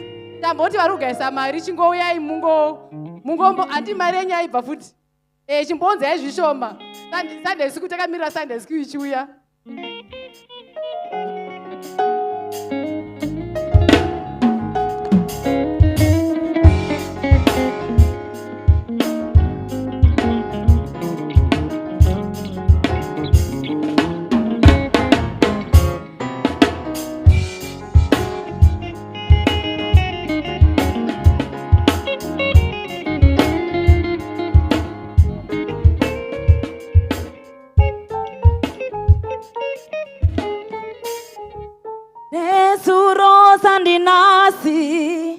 Nezuro handinasi kunamata kwakanaka kunamata kwakanaka kunamata kwakanaka oh nezuro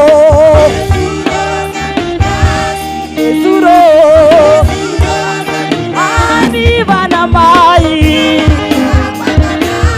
tarirai oh daziona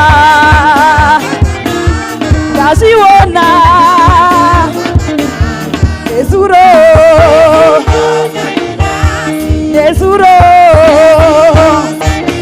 mimi daziona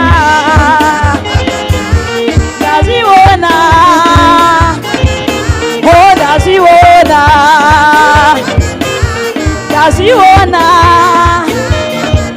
wita mururu kuna Jesu wakagara vachisimuka havo anetose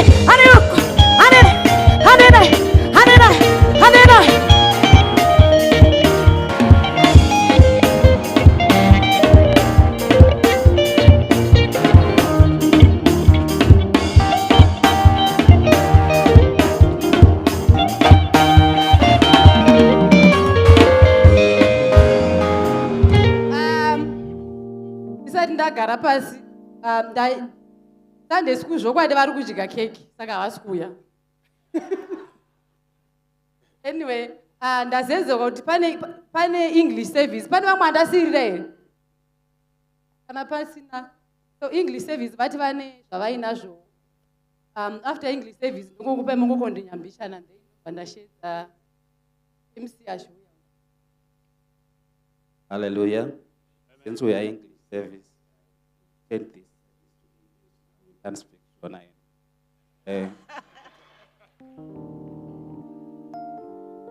I would like to say happy birthday to our pastor. We are seeing things happening at the service. Hallelujah. So we are grateful. We honor you as we work under your grace, as we work under your mentor, under your anointing. So our seed step into that same grace. That as we serve you, we serve God through you, God will do.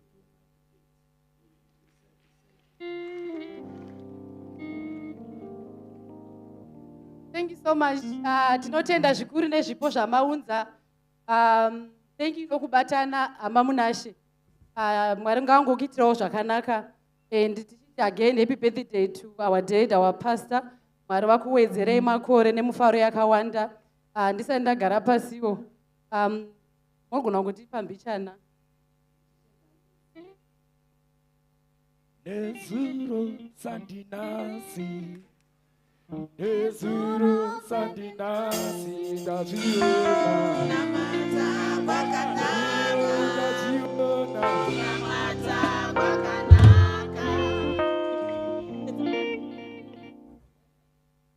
Hallelujah.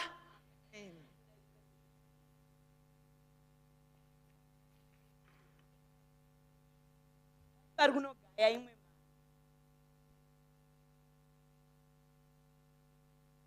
Notenda Mwari neservice neupenyu hwakadai. Nganditore 1 minute ndipe mufundisi sandatamba ngapa zviziviso. Hallelujah. Semakore ese nenguva dzese, it's our sincere gratitude, or we feel honored to serve along you and to be your pastor. I've stayed here for 9 years. That is a testimony of love, unity, togetherness through thick and thin. Pane pazvinonaka munenge muripo, pazvinenge zvisina munenge muripo. Ndongotenda Mwari nerudo rwenyu to be a father to you and to minister to you. I've seen love and we continue to see it. Mwari vakuropafadzei, vakuitirei zvakanaka. Giving is one of the natures of God. God is a giver. Kwandiri kuparidza ku Randfontein ndakati Mwari akagadzira Garden of Eden, akagadzira nzizi, akagadzira zvese zvatingashandisa panyika. Azopedza vaati let us make man in our image, to take dominion of what he had created. Kureva kuti Mwari vakatida, vakatipa tisati taziva. Tisati tavepo Mwari angatogadzirira kutipa. So whenever we give, we are practicing the attitude or the attribute of God. And to receive from those that are giving, it's a great honor. You see, it's a great honor.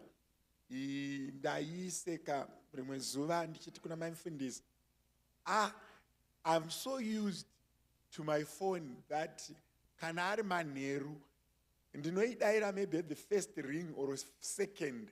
I charge my phone before I sleep or early in the morning. At night, I sleep with it.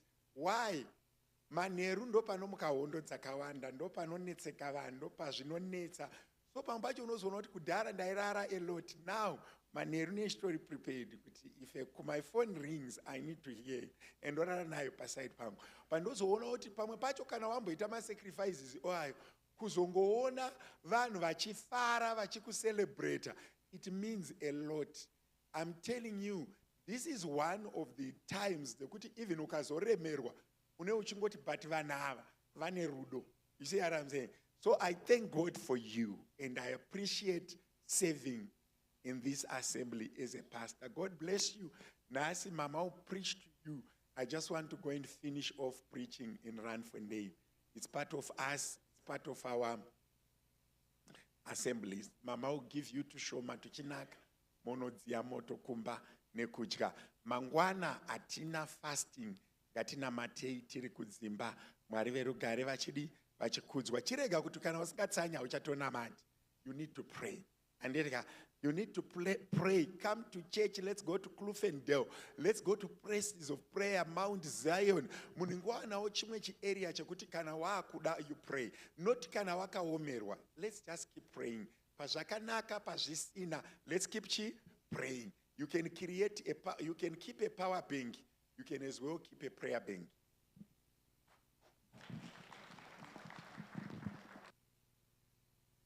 Rambe tichirohera mufundisi maoko vachibuda vachinoyura mberi nebasa raMwari, iwo tichisara tichipanana zviziviso. Nganditange nezviziviso zviri kubva kuna Mama. Chiziviso chekutanga chiri kuti kune fasting this week. maprayer points achaiswa paWhatsApp group. We will break fasting baba namama ndimi muri kunzi kubreakera fasting yedu Thursday. So chedu change kune ladies all night prayer musi Friday 8 July. Chaziviswa zvizere mukufamba kwedu kasi ngatigadzirire ichochi. Vana mama vari kutengesa t-shirt ari kuita 150 rands, barret 100 rand each, mahimbu ariko zvekare futa rota 50 rand. Vanoda kumatenga onaiwo Sister Joyce kana kuenda kuinformation. Ndiendewo pane zviziso.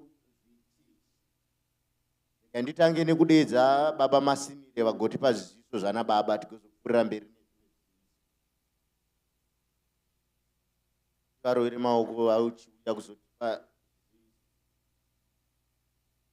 baba nyamuka. Hallelujah church. Vana vasikana vaviri.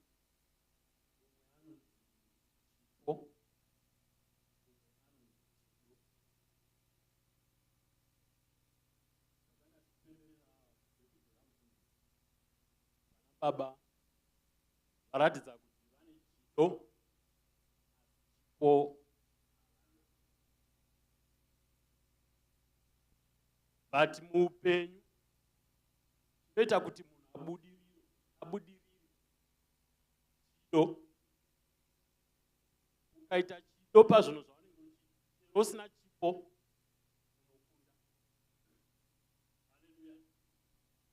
Saka vana vedu vane chipo, vaona zvavanoita vanoratidza kuti vane chipo, asi chinoda kutsigirwa.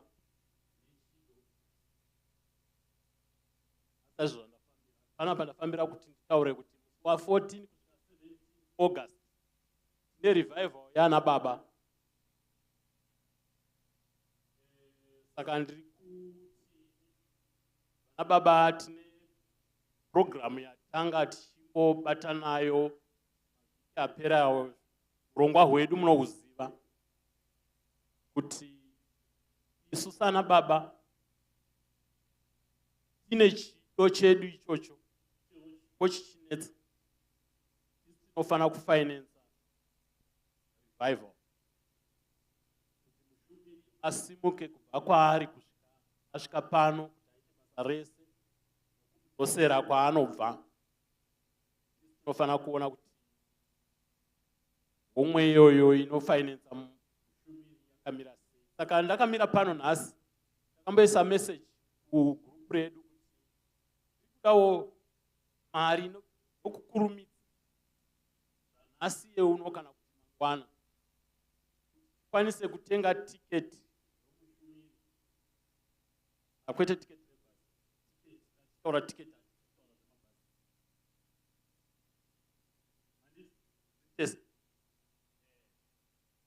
tiketi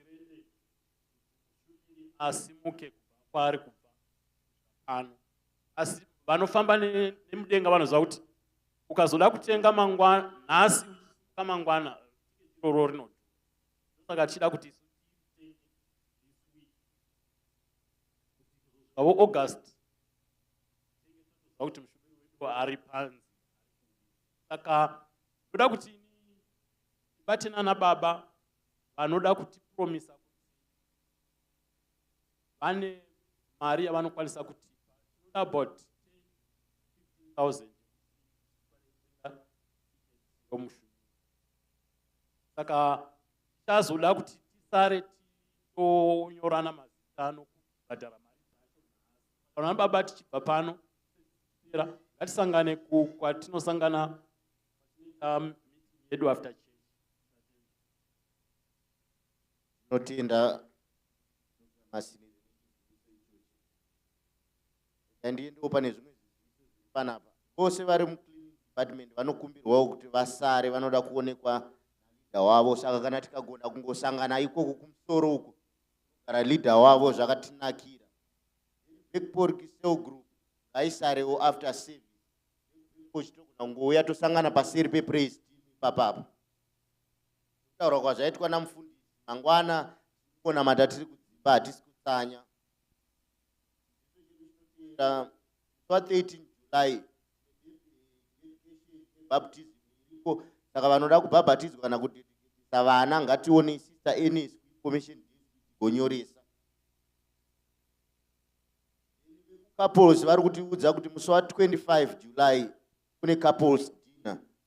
Here tichange tichicommunicatwa nesuper group redu couples. Vasati vajoina ngatijoineiwo kana kuona vatungamiriri vagokujoinisai group iroro. 27 July tine Holy Communion yedu, so vanoshanda pamuviri washe ngatigadzirire. Thursday tine online service inotanga na 7 p.m. so let's kindly log in tishumirwe pakati pesondo. English service now has its own Facebook page. Can we kindly visit the web page and support the activities there? And also to our visitors, there is a service that runs from 8 a.m. to 9 p.m. here every Sunday. So you are also welcome to join that. We encourage everyone to support our church by liking, sharing, our content on social media. Follow us on Facebook. Maendo acho ndo ese aya ari papa. Ndiyamfundisi atiende tinolaika nekufollowa nekushare ipapo.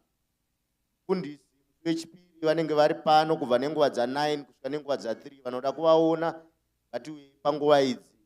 Zvakakoshawo kuita appointment through office yavo. We encourage every member to invite friends and family, neighbors and colleagues to join us for worship. Let's grow together in faith. Bring someone with you this coming Sunday. All visitors that have come up front, can we kindly meet after the service by those couches at the connecting lounge for a few minutes after the service. We are all reminded to work with our cell group leaders with regards to the mission house contribution. Wapera ngatibatirane macell group ikoko contributions patinogona napo. Our tithe and offering is a vital expression of our faith. Commitment to God's way. You can give conveniently through EFT, ATM deposit. Account number yacho ndo iri kwenye 11223528. Paperera ziziso as kuwa kune vandipa.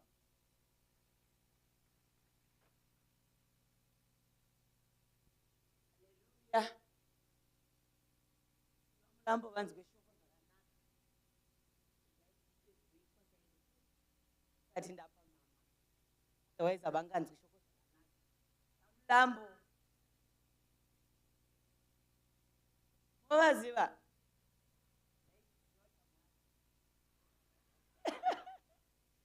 kupara mimba yaMwari vanhu vamboseka kanda simudza mama daumhoresa akamira panapa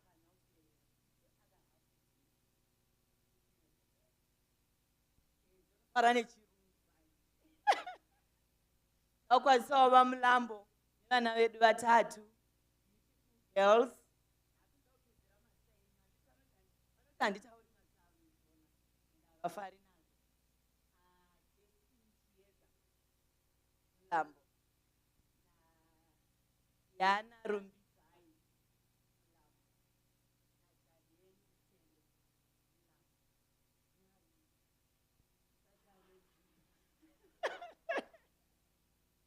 takasimuka tese farira mama vachiuya kuzotipa shoko. Contract yangu yaperera pano.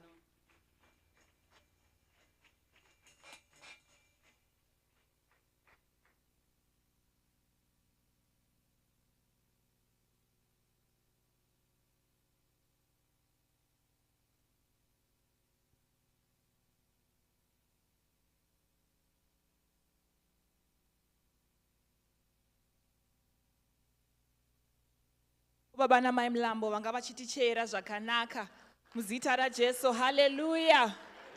Ndichakumbira praise and worship vauye vazotipawo a worship song before we go into the preaching. Hallelujah.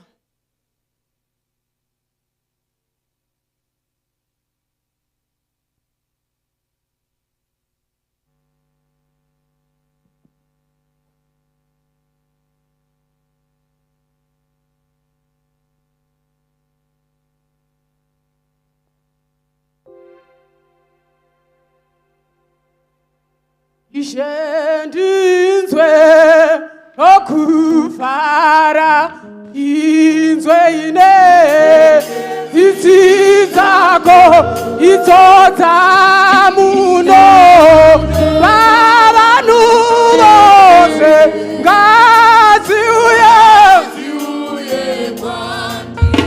ishengazi uye ngazi uye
Thank you.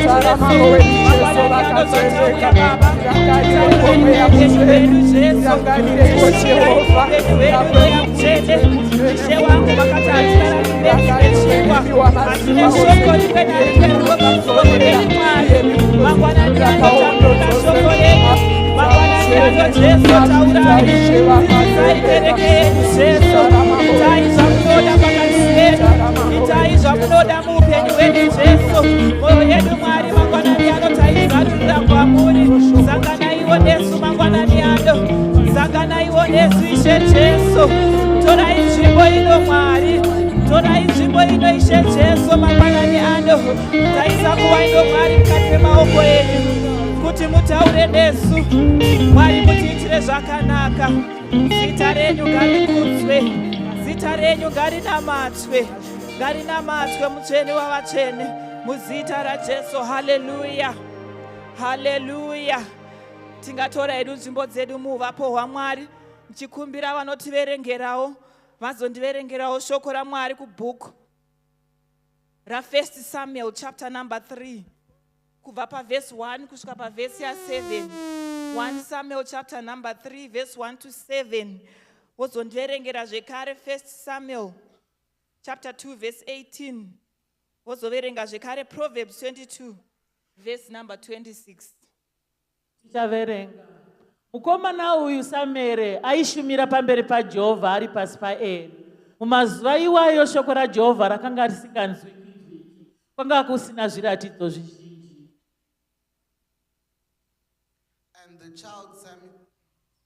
Rimwe zuva usiku Eri akanga akavata panzvimbo yake mazuva ose, uye meso ake akanga aonera madzerere, asisagoni kuona zvakanaka. Mwenje waMwari wakanga usati wadzimwa, uye Sameri akanga akarara pasi mutemberi yaJehovha, mayo neareka yaMwari. Ipapo Jehovha akadana Sameri. Sameri akadavira achiti, ndiri pano. Ipapo akamhanya kuna Eri akasvikoti, ndiri pano nokuti mandidana. Eri akati, handina kukudana, dzokera unorara. Saka akaenda akanorara. Jehovha akadana zvakare achiti, Sameri, uye Sameri akasimuka akaenda kuna Eri akati, ndiri pano nokuti mandidana. Eri akati, mwanakomana wangu, handina kukudana, dzokera unorara. Zvino Sameri akanga asati aziva Jehovha, shoko raJehovha rakanga risati razarurirwa kwaari. And the child Samuel ministered unto the Lord before Eli, and the word of the Lord was precious in those days. There was no open vision.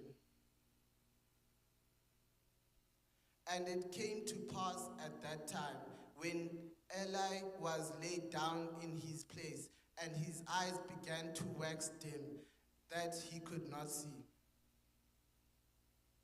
And Eri, the lamp of God, went out in the temple of the Lord, where the ark of God was, and Samuel was laid down to sleep. That the Lord called Samuel, and he answered, Here I am. And he ran unto Eli and said, Here I am, for thou calledest me. And he said, I called not. Lie down again. And he went and lay down. And the Lord called yet again, Samuel. And Samuel arose and went to Eli and said, Here am I, for thou didst call me. And he answered, I called not, my son, lie down again. Now Samuel did not yet know the Lord, neither was the word of the Lord yet revealed unto him.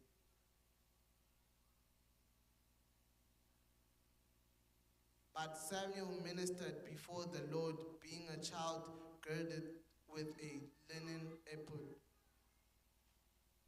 Sameri aishumira pamberi paJehovha, mukomana aiva akapfeka efodhi yemucheka.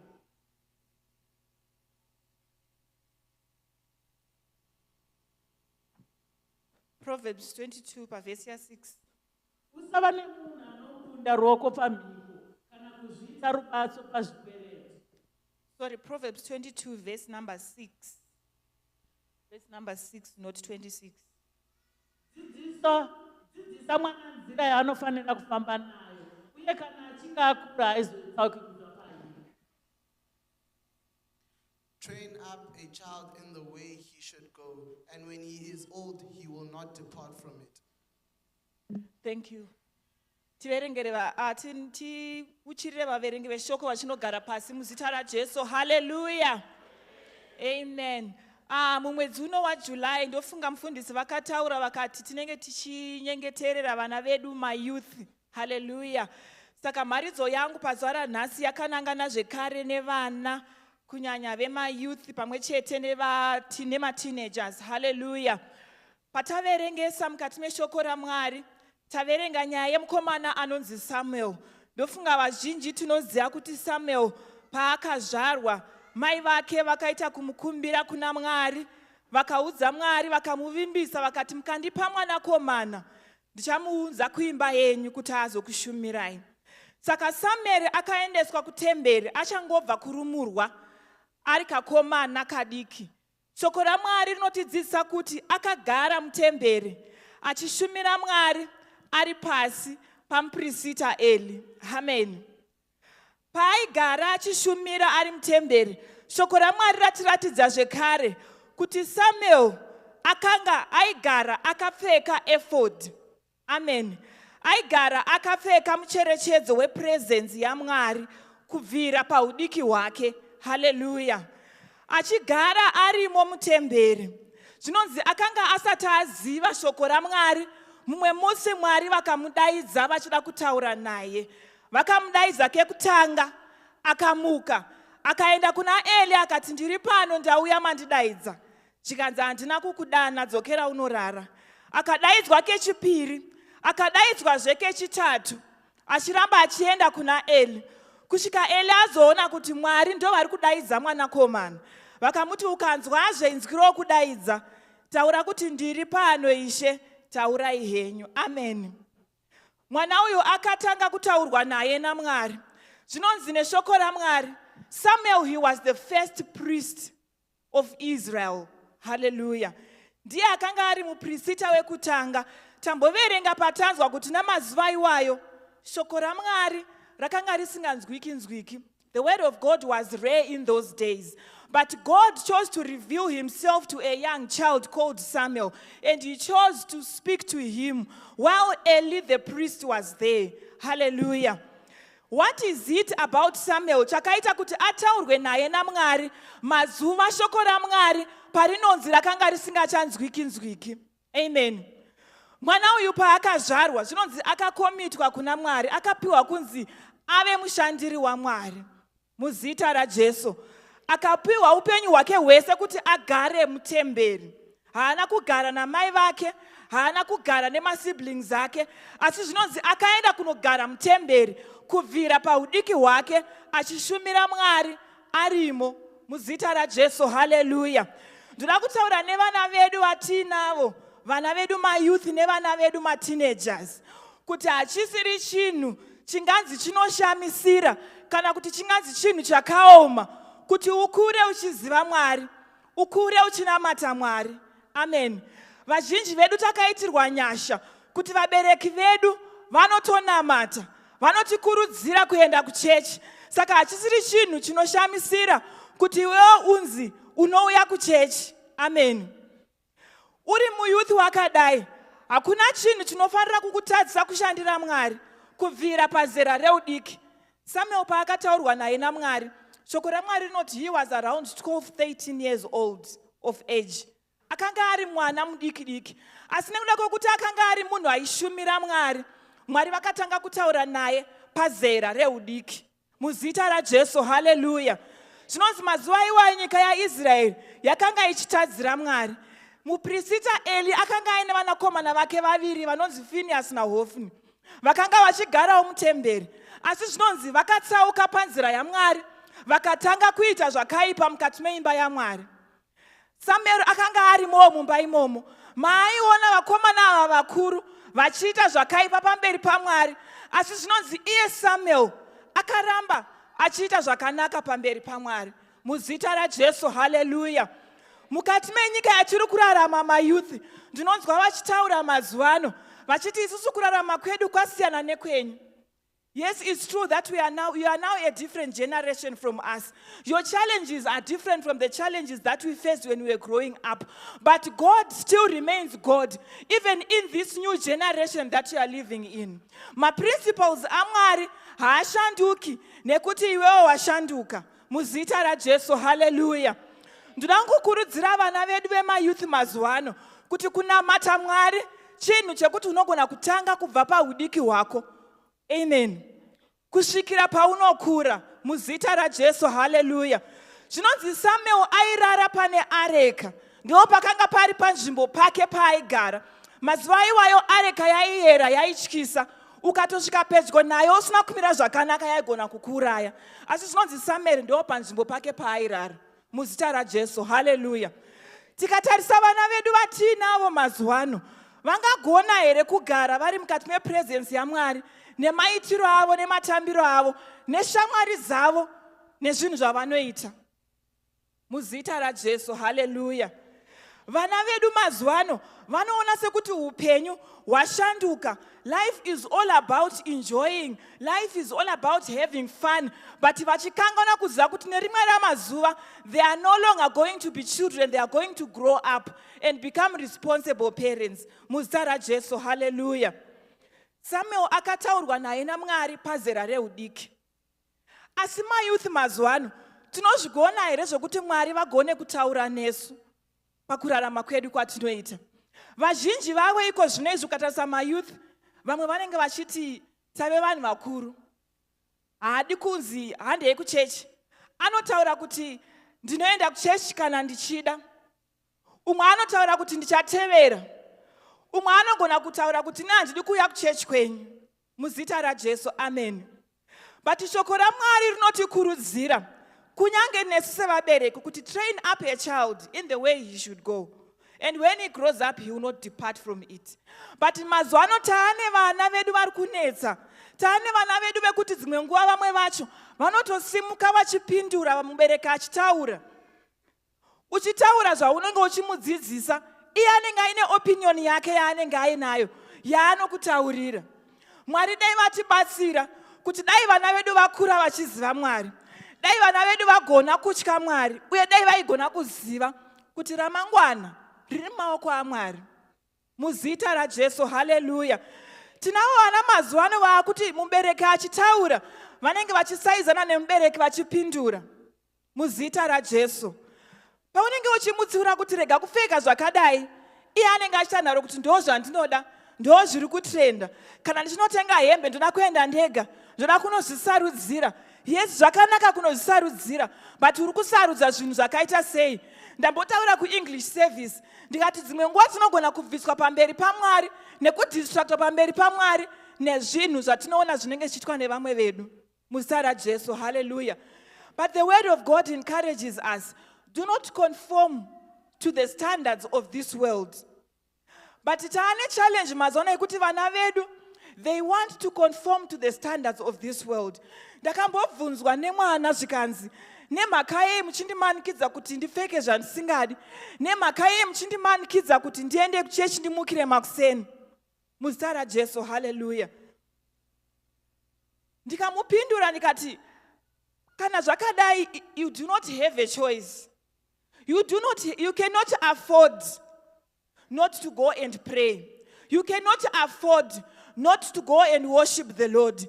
Kwatakabva haukuzivi, kwatakabviswa naMwari haukuzivi, neramangwana rako haurizivi. Patiri kuenda kunonamata, tiri kuenda kutonotsvaga nyasha kuti Mwari tirangarirei mukati meremangwana redu kuburikidza nevana vedu. Muzita raJesu. Haleluya. Tinorwadziwa mazuva ano nevana vedu vachiona vabereki vanofunga kuti havazivi. Vanofunga kuti vabereki vari kumashure ivo ndo vari kumberi. Unonzwa mwana munhu achiti hanzi mazuva ano tisu tine yese. Unonzwa mwana achitaura kuti mazuva ano tisu tiri kuziva. Yes, munogona kunge mune knowledge yakapfuura yevabereki, but haugoni kuita wisdom inodarika yemubereki. Mubereki ane wisdom, mubereki ane knowledge. muzita rajesu. Haleluya. Paya paanenge achitsiura paya, anenge achitoziva kuti takambopfuura neko, anenge achitoziva maconsequences ezvaunenge uchiita, muzita rajesu. Haleluya. Zvinonzi Samuel paaikura akatanga kusevha Mwari, muzita rajesu. Mai vake vakamusiya mutemberi, ndinodavira kuti vaienda vachinomuona, asi zvinonzi aigara imomo, muzita rajesu. Vamwe vana vatinawo kunoku, vabereki vavo havako, akadzidzwa kunamata, vakakura vachinamata, asi nekuti iko zvino izvo akugara ega, kana kuti hachisina anomubvunza, anosarudza ega kuti do I want to go or I do not want to go, muzita rajesu. Amen. But dai Mwari vatibatsirira vana vedu nekuti ndo generation yemangwana. Dai Mwari vatibatsirira vana vedu nekuti ndo remangwana renyika, muzita rajesu. Haleluya. Tikaverenga shoko raMwari kuna 1 Samuel iyoyo chapter 2, pane parinotaura kunzi munhu waMwari akauya kuna muprista Eli akamutaurira akati, Mwari havasi kufara nekuda kwezviri kuitwa nevanakomana vako mutemberi, muzita rajesu. Amen. Zvinonzi neshoko raMwari, Eli akanga achiziva zvivi zvaiitwa nevana vake, asi haana kugona kuvatsiura, haana kugona kuvarambidza, muzita rajesu. Amen. Pakazotaurwa naye Samuel naMwari, vakadzokorera zveshoko iroro, vakati, Mwari vachaparadza vana vako vari vaviri, vachafa nekuda kwezvivi nezvavari kuita pamberi paMwari, muzita rajesu. Haleluya. Kana nesu vabereki ngatiregerei kuona mwana kuti aita chinhu chakaipa kana kuti ari kuita chinhu chakaipa, toramba takagara, toramba takanyarara, muzita rajesu. Haleluya. Tikaona mwana akufamba nenzira isiri iyo, ngatigone kugara naye pasi tichitaura naye, muzita rajesu. Amen. Unonzwa mumwe achitaura achiti, mwana wacho ndiri kumutadza, vana vacho vamazuva ano vangova nemusikanzwa, honguva nemusikanzwa, but shoko raMwari rinoti baba vebenzi havana mufaro. Mwana iyeye akaita benzi, tinogara tichichema misodzi, muzita rajesu. Haleluya. Mwari ngavangotipa nyasha paya patanga tichinamata mangwana ndaitirwa zvakanaka, kungonamata kuti Mwari ndipeiwo nyasha dzekugona kurera mwana uyu, ndipeiwo nyasha dzekuti kana ndikataura agone kundinzwa, nekuti pamwe pacho unogara pasi naye ugotaura naye agoita seanzwa, asi achibva ipapo achinodzokorodza. Ende ndinorwadziwa nekuti vamwe vana vedu vatinotopinda navo, ukazonzwa zvavanoita vari kuzvikoro kwatinenge tisiri, unorwadziwa moyo kuti ndiye here mwana uya wandoenda naye kuchechi every day, ndiye here mwana uya wandiri kunamata naye every day, muzita rajesu. Haleluya.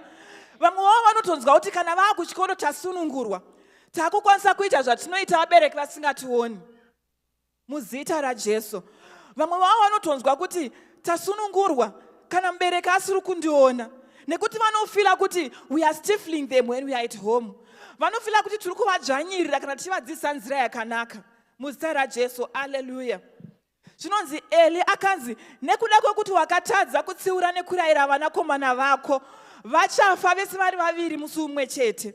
Ende musi wavakafa, Prisita Eli paakanzwa kuti vana vake vafa, naiye akabva adonhawo akafa that same day, muzita rajesu. Amen.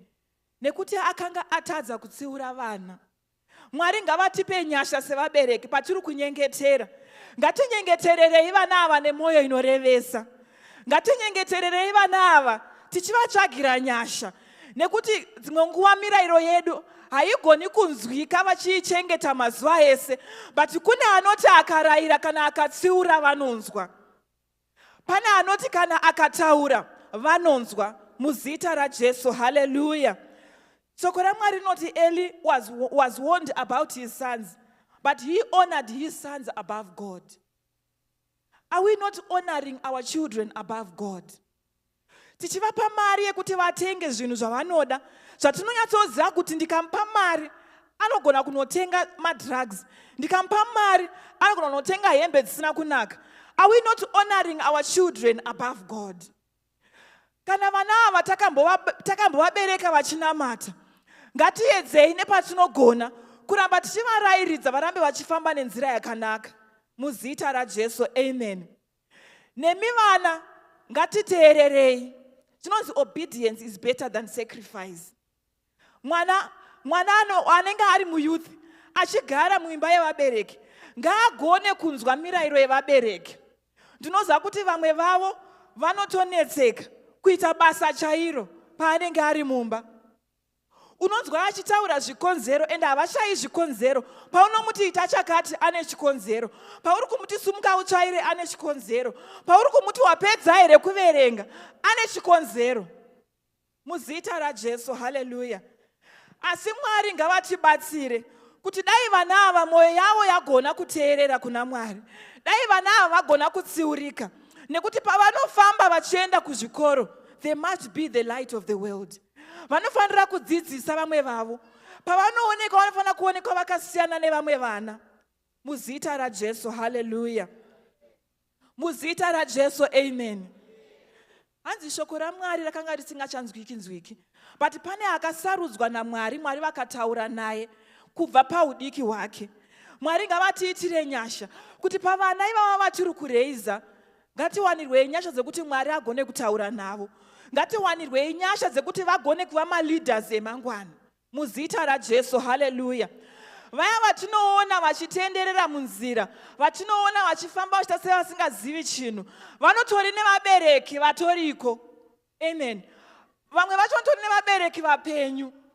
Muzita raJesu. Asi pane nyasha dzakashayikwa, but isusu tine mukana wekutsvaga nyasha idzodzo kuti Mwari ndirangarirei mwana wangu aregedze kuzofamba munzira. Mwari ndirangarirei mwana wangu azoregedza kuva benzi. Mwari ndirangarirei mwana wangu azoregedza kukundikana mukati meupenyu. Muzita raJesu, haleluya. Tarirai muone kushingairira kwatinoita. Mubereki achimuka mangwanani ega achienda kubasa kuti anoshanda. Mwana apiwa mari anonotenga doro. Mwana apiwa mari anoenda kunoona mamovies. Mwari ngavatiitire nyasha kuti Mwari pandiri kushingairira mwana uyu ngandionewo chakanaka chandinokohwa kubva pazviri. Muzita raJesu, amen. Ende munoziva here kuti vamwe vacho vana zvimwe zvavari kudzidza zvimwe zvacho vari kuzviona kwatiri. Muzita raJesu. Saka dzimwe nguva patiri kukundikana isu sevabereki, mwana anenge achitoona achitodzidza. Haleluya. Paya paunoti nhasi inini ndakaneta handisi kuenda kuchechi, anenge achitoona. Pauri kugara pasi uchireva vafundisi, anenge achitonzwa. Muzita raJesu, haleluya. Paunenge une ma-associations nema-friends asina kunaka, mwana anenge achitoona achitodzidza. Muzita raJesu. Saka mararamiro edu atiri kuita mudzimba anodzidzisa vana kudarika kutaura kwatinoita navo. Muzita raJesu, haleluya. Presence yaMwari ngaigone kugara pavana vedu. Pane chimwe chinhu chandakadzidza kubva paudiki. Ndakadzidza pamission school. Yanga iri a boarding school paiva nechechi. Pachechi apa taive na-resident pastor akanga aripo. Aititungamirira ma-services eSunday aiitwa makuseni, but Sunday taiita ma-services maviri. Yemakuseni neyemanheru. And church service was compulsory. Taienda kuchechi nemhaka yekuti church was compulsory. Munhu aiti akarova kuchechi, they were liable for punishment. Saka taienda kuchechi nekuti it was compulsory. But mukuenda ikoko tichita zvokumanikidzirwa. Mukuramba tichienda imomo ndo matakasangana naMwari. Zvaindishamisa ndichiona kuti mumwe mwana, maybe a 15, 14-year-old, ari kutotungamirira vanhu vachitonamata. Ari kutotungamirira vanhu vachitoimba. Noma ndakatanga kuona nekutanga kudzidza. Ndichitanga kuona kuti saka munhu anogona kutotanga kutoshandiswa naMwari ari pazera rechidiki. Muzita raJesu. Pastor vaiti vakatungamira service yemakuseni, service yemanheru yaitwa nema-students. Vairana service yose kubva pakutanga kwayo kusvika pakunopera kwayo. Ende ndaiona ipapo kubva ndichitanga ndiri paform 1 form 2 ndichiona ndichidzidza vamwe vana kuti vaizvifambisa sei. Uchitonzwa mumwe achitotaura kumba kwedu inini handiendi kuchechi. Vabereki vangu havaendi kuchechi. Asi kana ndatoya kunoku kuchikoro ndine mukana wekuenda kuchechi. ndopandakatanga kuona ndichitanga kudzidza kuti saka Mwari vane hanya nevana ivava vadiki vane mazera emateenagers, vari vadiki vane mazera emayouth. Mwari vatori nehanya nechikonzero, vatori nefuture nevana ivava. Saka patinovaregedza tichivagarisa kumba tichivati vadiki, tinenge tichivakanganisira muzita raJesu. Hallelujah. By the time pandakazonopedza high school, ndakanga ndatozogona kutozoziva kuti ndinogona kutonamata as an individual, ndinogona kutomira pamukaka ndichitonamatira mhuri yekumba kwedu, ndinogona kutonamata Mwari vachitoita zvimwe zvinhu asi ndiri mwana mudiki muzita raJesu. Hallelujah. Vana vedu inzwai kukurudzirika, mayouth inzwai kukurudzirika, rega kutumwa kunamata, rega kutumwa kuita zvakanaka, rega kutumwa kuteerera, rega kutumwa kutya Mwari muzita raJesu. Hallelujah. Nekuti wakatodaro utori nesimba rekutonamata Mwari vachitoita zvinhu mukati meupenyu hwako muzita raJesu. Hallelujah. Ndinofarira Samuel nekuti zvanzi akadaidzwa katatu, but paakadaidzwa katatu haana kuti ndaneta nekuramba ndichimuka. Amen. Vedu vana vemazuva ano mateenagers, ukatoenda murumu make uchinomumutsa kekutanga, kutongomumutsa kuti yangu aikuenda kuchikoro, anotomuka achitopopota akatotsamwa. Uri kutomumutsa kuti aende kuchikoro, instead yekuti anga achitoziva ega kuti nguva dzeumuka dzakwana, anotomuka akatotsamwa. Pauri kuzokera mumba, uchizodzoka uchitazoti ndinoona kuti apedza here, unowana atokotsira futi, unowana atorara pekare, ari kutonzwa kuti ndiri kunetswa. What more kuzoti achida kuenda kuchechi? What more kuzoti achida kutsanya? Unotonzwa kuti anonzwa kuti vabereki vangu vari kundinetsa. Unozonzwa mumwe munhu achiti ndairatidzwa nemumwe mwana zvikanzi ameno zvinoitwa mazuva ano pamaTiktok, zvikanzi when an African mother comes home. Ndozvavanenge vachitiita, when an African mother comes home. But uchazomarangarira mashoko aya nerimwe ramazuva, pokuti pauri kuti mai vangu vanondinetsa, mai vangu vanogara vachingopopota, mai vangu vanogara vachingodai, nerimwe ramazuva uchazozvifunga kuti chinhu chiya chavaitaura chaigona kunge chakandibatsira muzita raJesu. Amen. Uzotarisa foni yacho inenge ichiiswa paTiktok, ndiwe futi mubereki wakaitenga, but ndiwo foni iri kushandiswa futi kuti mwana akukatune, mwana akuite zvaanoda achitaura zvaanoda paTiktok, ndiwo futi wakatenga foni iyoyo. Mayouth nemateenagers, tendeukai, mutye Mwari, mude vabereki venyu, muteerere vabereki venyu muzita raJesu. Hallelujah. Ukatoona mubereki achikupopotera kutokuda kwete kukuvenga, ukaona achitokutsiura ari kutokudzivirira kune zvakaipa muzita raJesu. Hallelujah. I know kuti you want to fit into the trends yezvinenge zvida kuitwa nevamwe vana, but iwewo ziva pawakacherwa. Amen. Ziva mudzi pawakabva kuti inini ndinonamata, inini ndinonamata, handigoni kuita izvi, handigoni kufananidzwa nevamwe. Iro shoko robva rati present your bodies as living sacrifices to God. But what are our children doing to their own bodies? They are destroying themselves. Vamwe vari kuzvidestroya nekumadoro, vamwe vari kuzvidestroya nemadrugs, vamwe vari kuzvidestroya nepornography, vamwe vari kuzvidestroya nezvakasiyana siyana. But pamwe pacho vabereki tinenge tisingazvioni. Unogona kutozorwadziwa uchiudzwa nemumwe munhu kuti ndaona mwana wenyu achiita zvekuti nezvekuti nezvekuti. Hallelujah. Vabereki, ukanzwa munhu ataura kuti ndaona mwana wako achiita zvekuti nezvekuti, vazhinji vamwe vanogona kutodhifenda mwana wako kuti hakana mwana wangu haiti zvakadaro, but chandakaona vana vemazuva ano haugoni kumurambira.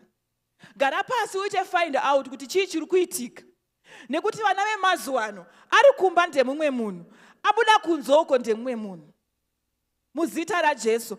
Ari mumba ndeumwe mwana, but kana akuchikoro uko ave mumwe munhu. Gara pasi uone kuti chii chiri kuitika kumwana, umubatsiridze muzita raJesu. Hallelujah. Ndakazombonzwa mumwe munhu achitaura achiti munoziva kuti inini pandakakura namai vangu zvinhu zvakadai vaisambonditsiura, vakanga vasina basa nazvo, vaingondiregedza ndichiita zvandinoda, but up to now I regret, nekuti ndakakura zvisina kunaka muzita raJesu. Hallelujah. Ukatarisa vana vedu vamayouth vapazera rekutanga marelationships, vapamazera rekutanga dzimba, and vamwe vavo that's where they make wrong decisions zvinozovakanganisa upenyu hwavo hwese, and they live to regret the rest of their lives. Muzita raJesu. Saka panguva yavariko zvino izvi, it's very critical mukati meupenyu hwavo kuti tivanamatire, tivabatsiridze, tivachengetedze muzita raJesu. Hallelujah. Zvinonzi muprista Eli ainzwa vanhu vachitaura, akapiwa warning kuti vana vako vari kutora nyama yezvipiriso vachiidya vasingafaniri kuita izvozvo, vachitora vakadzi vanoshanda mutemberi vachivaita vakadzi vavo, asi zvinonzi haana kugona kuvarambidza. Ari muprista kudaro. Amen.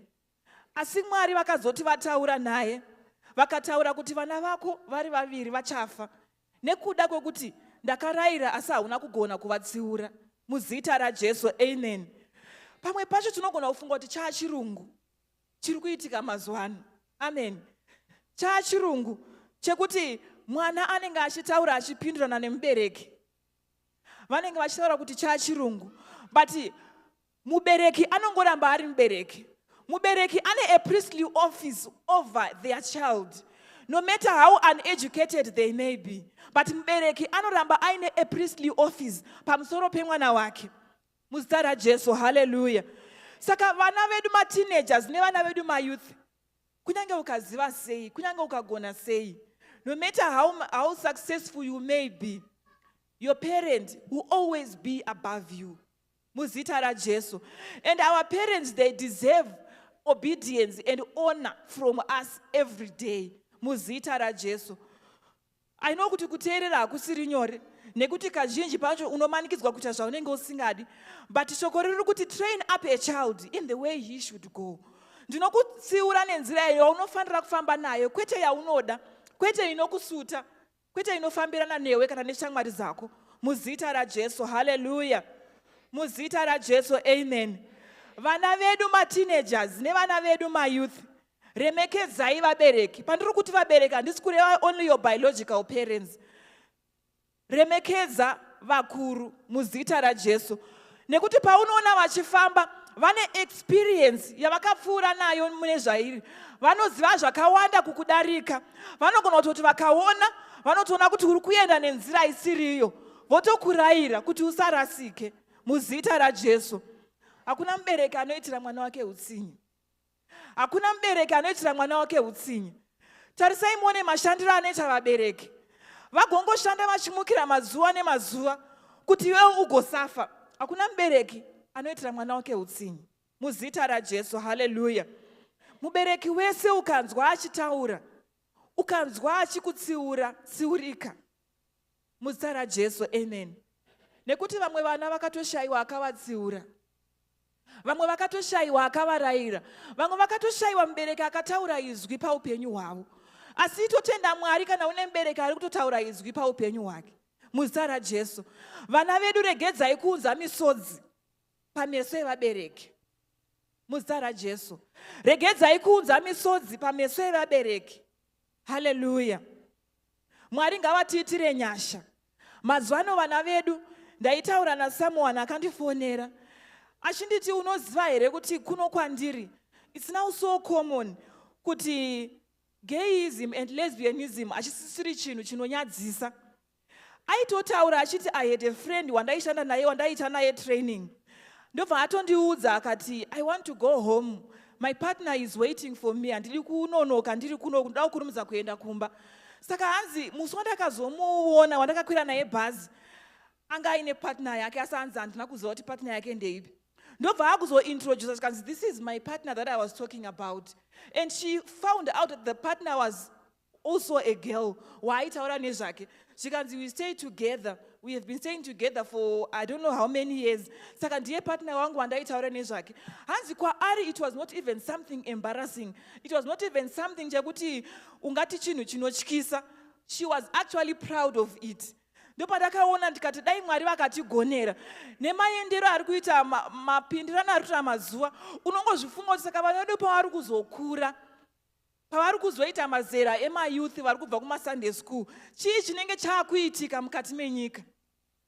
Mwari ngavangogona kuchengetedzawo vana vedu patiri kuuya tichishingairira kuzovanamatira, dai Mwari angova mweya wekutya kuita zvakaipa, dai Mwari angova mweya wekutya kuita zvakashata, muzita raJesu. Haleluya.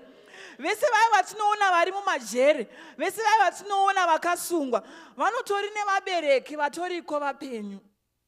Ndakambonzwa mumwe mubereki, mwana wake akanga asungwa, akati handiendiko kunomuona, nemhaka yekuti ainzwa kurwadziwa. Akati munoziva kuti mwana uyu nemashingairiro andaita nemashandiro andaiita aisateerera, iko zvino ndaakufanira zvekumufambira zuva nezuva, ndichienda kunomuvigira chikafu, ndichienda kunomuona. Mubereki achitaura kuti inini handiendiko, kana imi muchida endaiko, but inini I'm not going there. Vabereki, vana vedu, vana ngatiregedzei kurwadzisa vabereki vedu. Vana ngatiregedzei kuisa vabereki vedu panguva yakaoma. Vana ngatiregedzei kunyadzisa mazita evabereki vedu. Haleluya. Vana ngatiregedzei kunyadzisa mazita evabereki nekuda kweunhu hwedu, muzita raJesu. Amen. Haleluya. Mwari ngavatiwanire nyasha kuti kana vari vana vedu vatinavo mukati medzimba, vatinopinda navo nevatinogara navo, Mwari ngaangovaitawo kuti vanzwe pavanotaura, ngaangovaitawo kuti hana yavo irove pavanenge vakuda kuita chivi. Mwari ngaangovaitawo kuti vave the light of the world when they are out there, muzita raJesu. Amen. Munoziva kuti negative influence iri so rampant kuzvikoro kwavanodzidza nemunzvimbo dzavanogara, but Mwari ngaangochengetedzawo vedu, kungovaisirawo ruzhowa kuti vangosiyaniswa nevamwe vana, muzita raJesu. Haleluya. Sameri akakura achiona vana Hofni vachita zvakaipa pamberi paMwari, but iye akaramba achisevha Mwari akatendeka, akaramba achishumira Mwari akatendeka, muzita raJesu. Haleluya. Saka pamuri kuona vamwe vanenge vachita zvakaipa, tiza neupenyu hwako, muzita raJesu. Tiza neupenyu hwako, uzive kuti inini ndakasiyana nevamwe vana, ende ziva kuti mangwana pauchakura hauna simba rekukontrola remangwana rako. The only power you can have is to pray for your tomorrow, muzita raJesu. The only strength that you can have is to take heed to the instructions of your parents, muzita raJesu. Haleluya. Ndinovimba kuti ma-teenagers nema-youth vari kundinzwa. Haleluya. Ndinovimba kuti ma-teenagers nema-youth vari kundinzwa. Haleluya. Paya paunonzwa achitanzi tisu tiri kurira, yes, ndimi muri kurira, but vakuru vanoti kana ngoma yakunyanya kuririsa inenge yakuda kutsemuka. Saka be very careful neupenyu hwenyu. You only live life once, and once you lose it, it's gone. Amen. But God has given us the grace yekuti tivewo vabereki, tivewo nevana. Samuel akakura mukati menyika yaitwa zvakaipa, but akakura akasiyana nevamwe vana, muzita raJesu. Amen. Nyasha ngadziburukire pamusoro pevana vedu, vanasikana nevanakomana, muzita raJesu. Amen. Our children must learn to serve the Lord. Our children must learn to serve the Lord. Hallelujah. Mukati meimba yaMwari, kuwana uchaunoita chaunoti ndinoitira Mwari, uri mwana mudiki. And when they get responsibility to serve in the house of the Lord, havazonetseki nekuzoramba vachisevha Mwari kunyange nepavanokura, muzita raJesu. Amen. Ngativarovedzerei panzira dzakanaka. Pamwe pacho unozere kuti unogona kutotsiura mwana wako, unogona kutomurova ukatorwadziwa, but it is for their own good, muzita raJesu. It is for their own good that you train up the child in the way he must go, not in the way the world expects or in the way that they want, muzita raJesu. Anogona kusekwa nevamwe agoitwa balance nevamwe, but it is for their own good. Hallelujah. It is for their own good, muzita raJesu. Amen. Kana Mwari achitaura, ngavanzwe kubva kuna Mwari, muzita raJesu. Samuel akanzwa Mwari, vanhu vakuru varipo. Mwari vanogona kungotisimudzira vana kubva kuma-youth nekuma-teenagers, vakataura shoko ravo. Zvinonzi Samuel ndiye akava muprofita wekutanga mukati menyika yaIsraeri. Vakuru varipo, but Mwari vakasarudza kuti shoko ravo rinzwikwe nemwana, muzita raJesu. Haleluya. ngativakurudzirei kuita zvakanaka, kunyange zvisingavasuti, zvisingasuti maconditions avo, but ngavativarovedzerei kuita zvakanaka. Pamwe pacho kana zvichitonetsa, ngativamanikidzei. Let us not negotiate when it comes to doing good. Muzita raJesu, amen. Let us not negotiate, let us not compromise. Muzita raJesu, hallelujah. Vana vedu vamwe vacho vari kubirwa hunhu, vamwe vari kurasika, vamwe vari kubirwa remangwana, vachiri pazera reudiki, tichifunga kuti vachiri vadiki. Nekuti Satani pavana vadiki ipapo ndo paanototangira. Haazomirira munhu mukuru, anotangira pavana vadiki ipapo. Kuti paanozonzi munhu mukuru, anenge atorasika kare. Umwe anenge atobirwa nyasha kare. Umwe anenge atobirwa future yese kare. Asi achiri mwana mudiki. Muzita raJesu, hallelujah. Chivi hachina kuti uyo achiri mudiki. Kana akutoziva kuti ichi chivi atova munhu mukuru. Muzita raJesu, hallelujah. Ngatimisikidzei vana vedu pamberi paMwari. Ngatimisikidzei vadiki vedu pamberi paMwari. Muzita raJesu, hallelujah. Ndoda kuti tingosvika patinosimuka tinamatire vana vedu. Tingonyengetera kuti Mwari, imimi mweya mutsvene mukavatsiura, imimi mweya mutsvene mukataura navo, vanonzwa. Zvimwe zvacho hatizvioni nemeso, nekuti vana vedu vanoita zvinhu zvimwe zvatisingagoni kuta comprehend. Unoona kuti mwana ane phone, agokuudza kuti handisi paWhatsApp, but WhatsApp inenge iripo pafoni pake ipapo, yakahaidwa usingaioni. Vana vedu vanogona kuita zvimwe zvinhu zvekuti vanenge vari mberi kwedu tisingazivi, but ngatingokumbirai ivo Mwari vanoziva, vanoona kuti Mwari tichengeterei vana ava.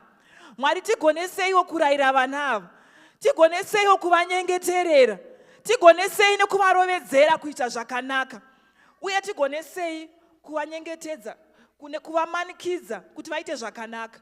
Muzita raJesu, hallelujah. Ndoda kuti tingoenda pamberi paMwari, ungonyengeterera mwana wako, vana vedu mateenagers nemayouth. Ngoenda pamberi paMwari ungoti Mwari ndigonesei kuita zvakanaka. Mwari ndigonesei kutya chivi, ndigoneseiwo kunzvenga zvakaipa, nekuti chivi chinonakidza uchichiita.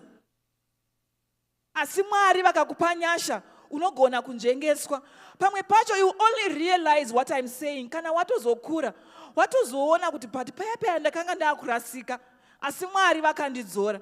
Zvimwe zvacho you may not understand it now, why parents force you to do it, but you only understand it later wamunhu mukuru. Muzita raJesu tinamati. Baba wedu tinokutendai nekuda kwevana.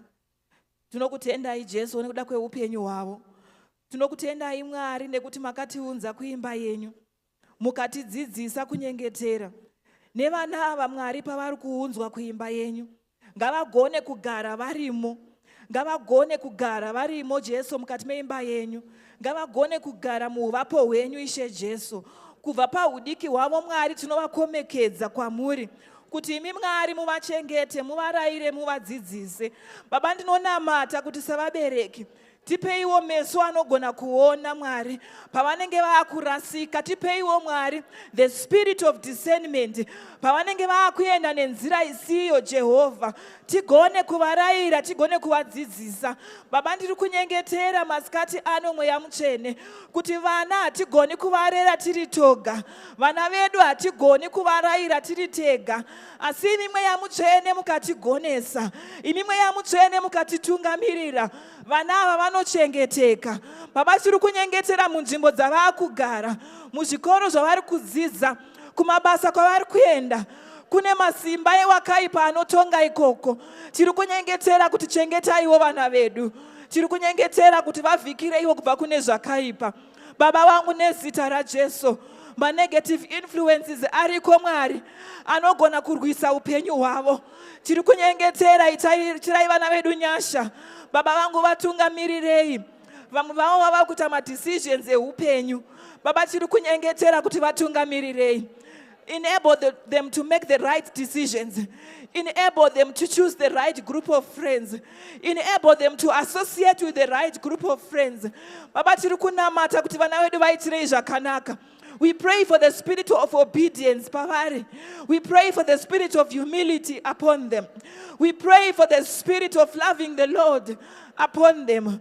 Father, in the mighty name of Jesus, we ask the Holy Spirit's guidance upon them each and every day, oh God.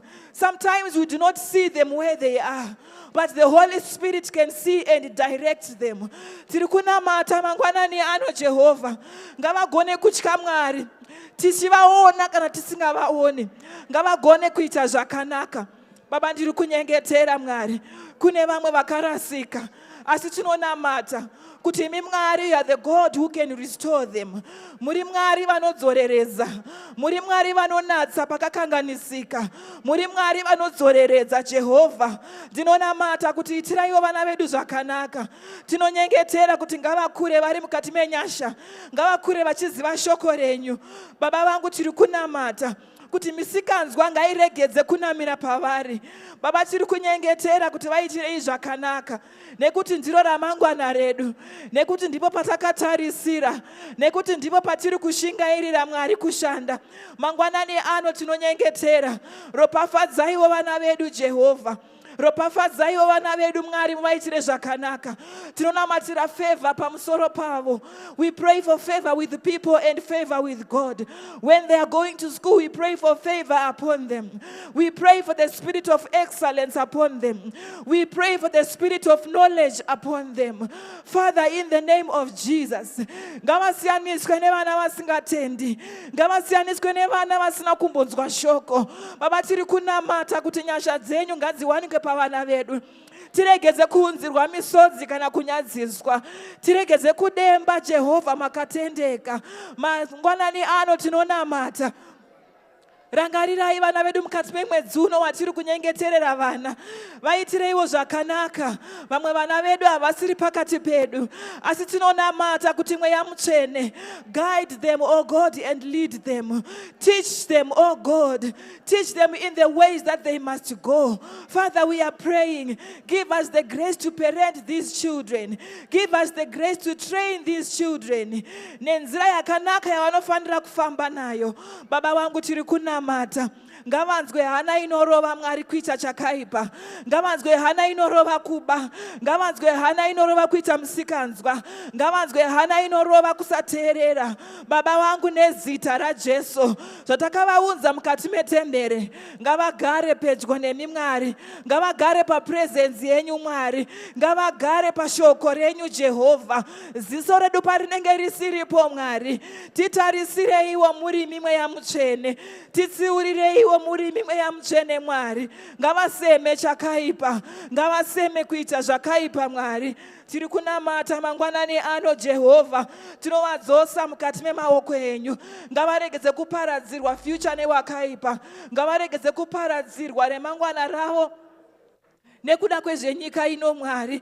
Ndiri kunamata miviri yavo ngaichengetedzwe. Baba wangu nezita raJesu, ngavaitirwe zvakanaka Mweya Mutsvene Mwari. Father, we are praying for the knowledge and the wisdom of God to be upon them. Baba tiri kunamata patiri kuvareiza mukati menyika yakaoma, mukati menyika izere corruption, mukati menyika izere uipi neuori.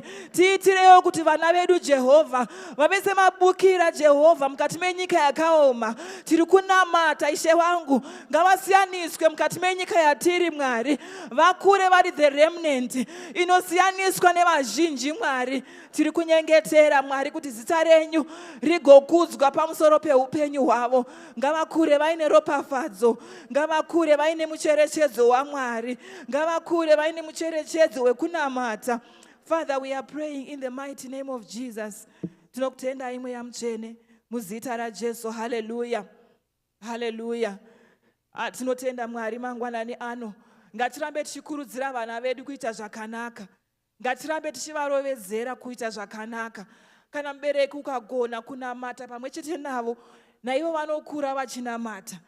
Asi vamwe vedu dzimwe nguva tinozeza, kana kuti unonyara, kana kuti unonamata, kana uri kuno kuchechi, asi kana maakumba hamugoni kuungana semhuri kuti munamate.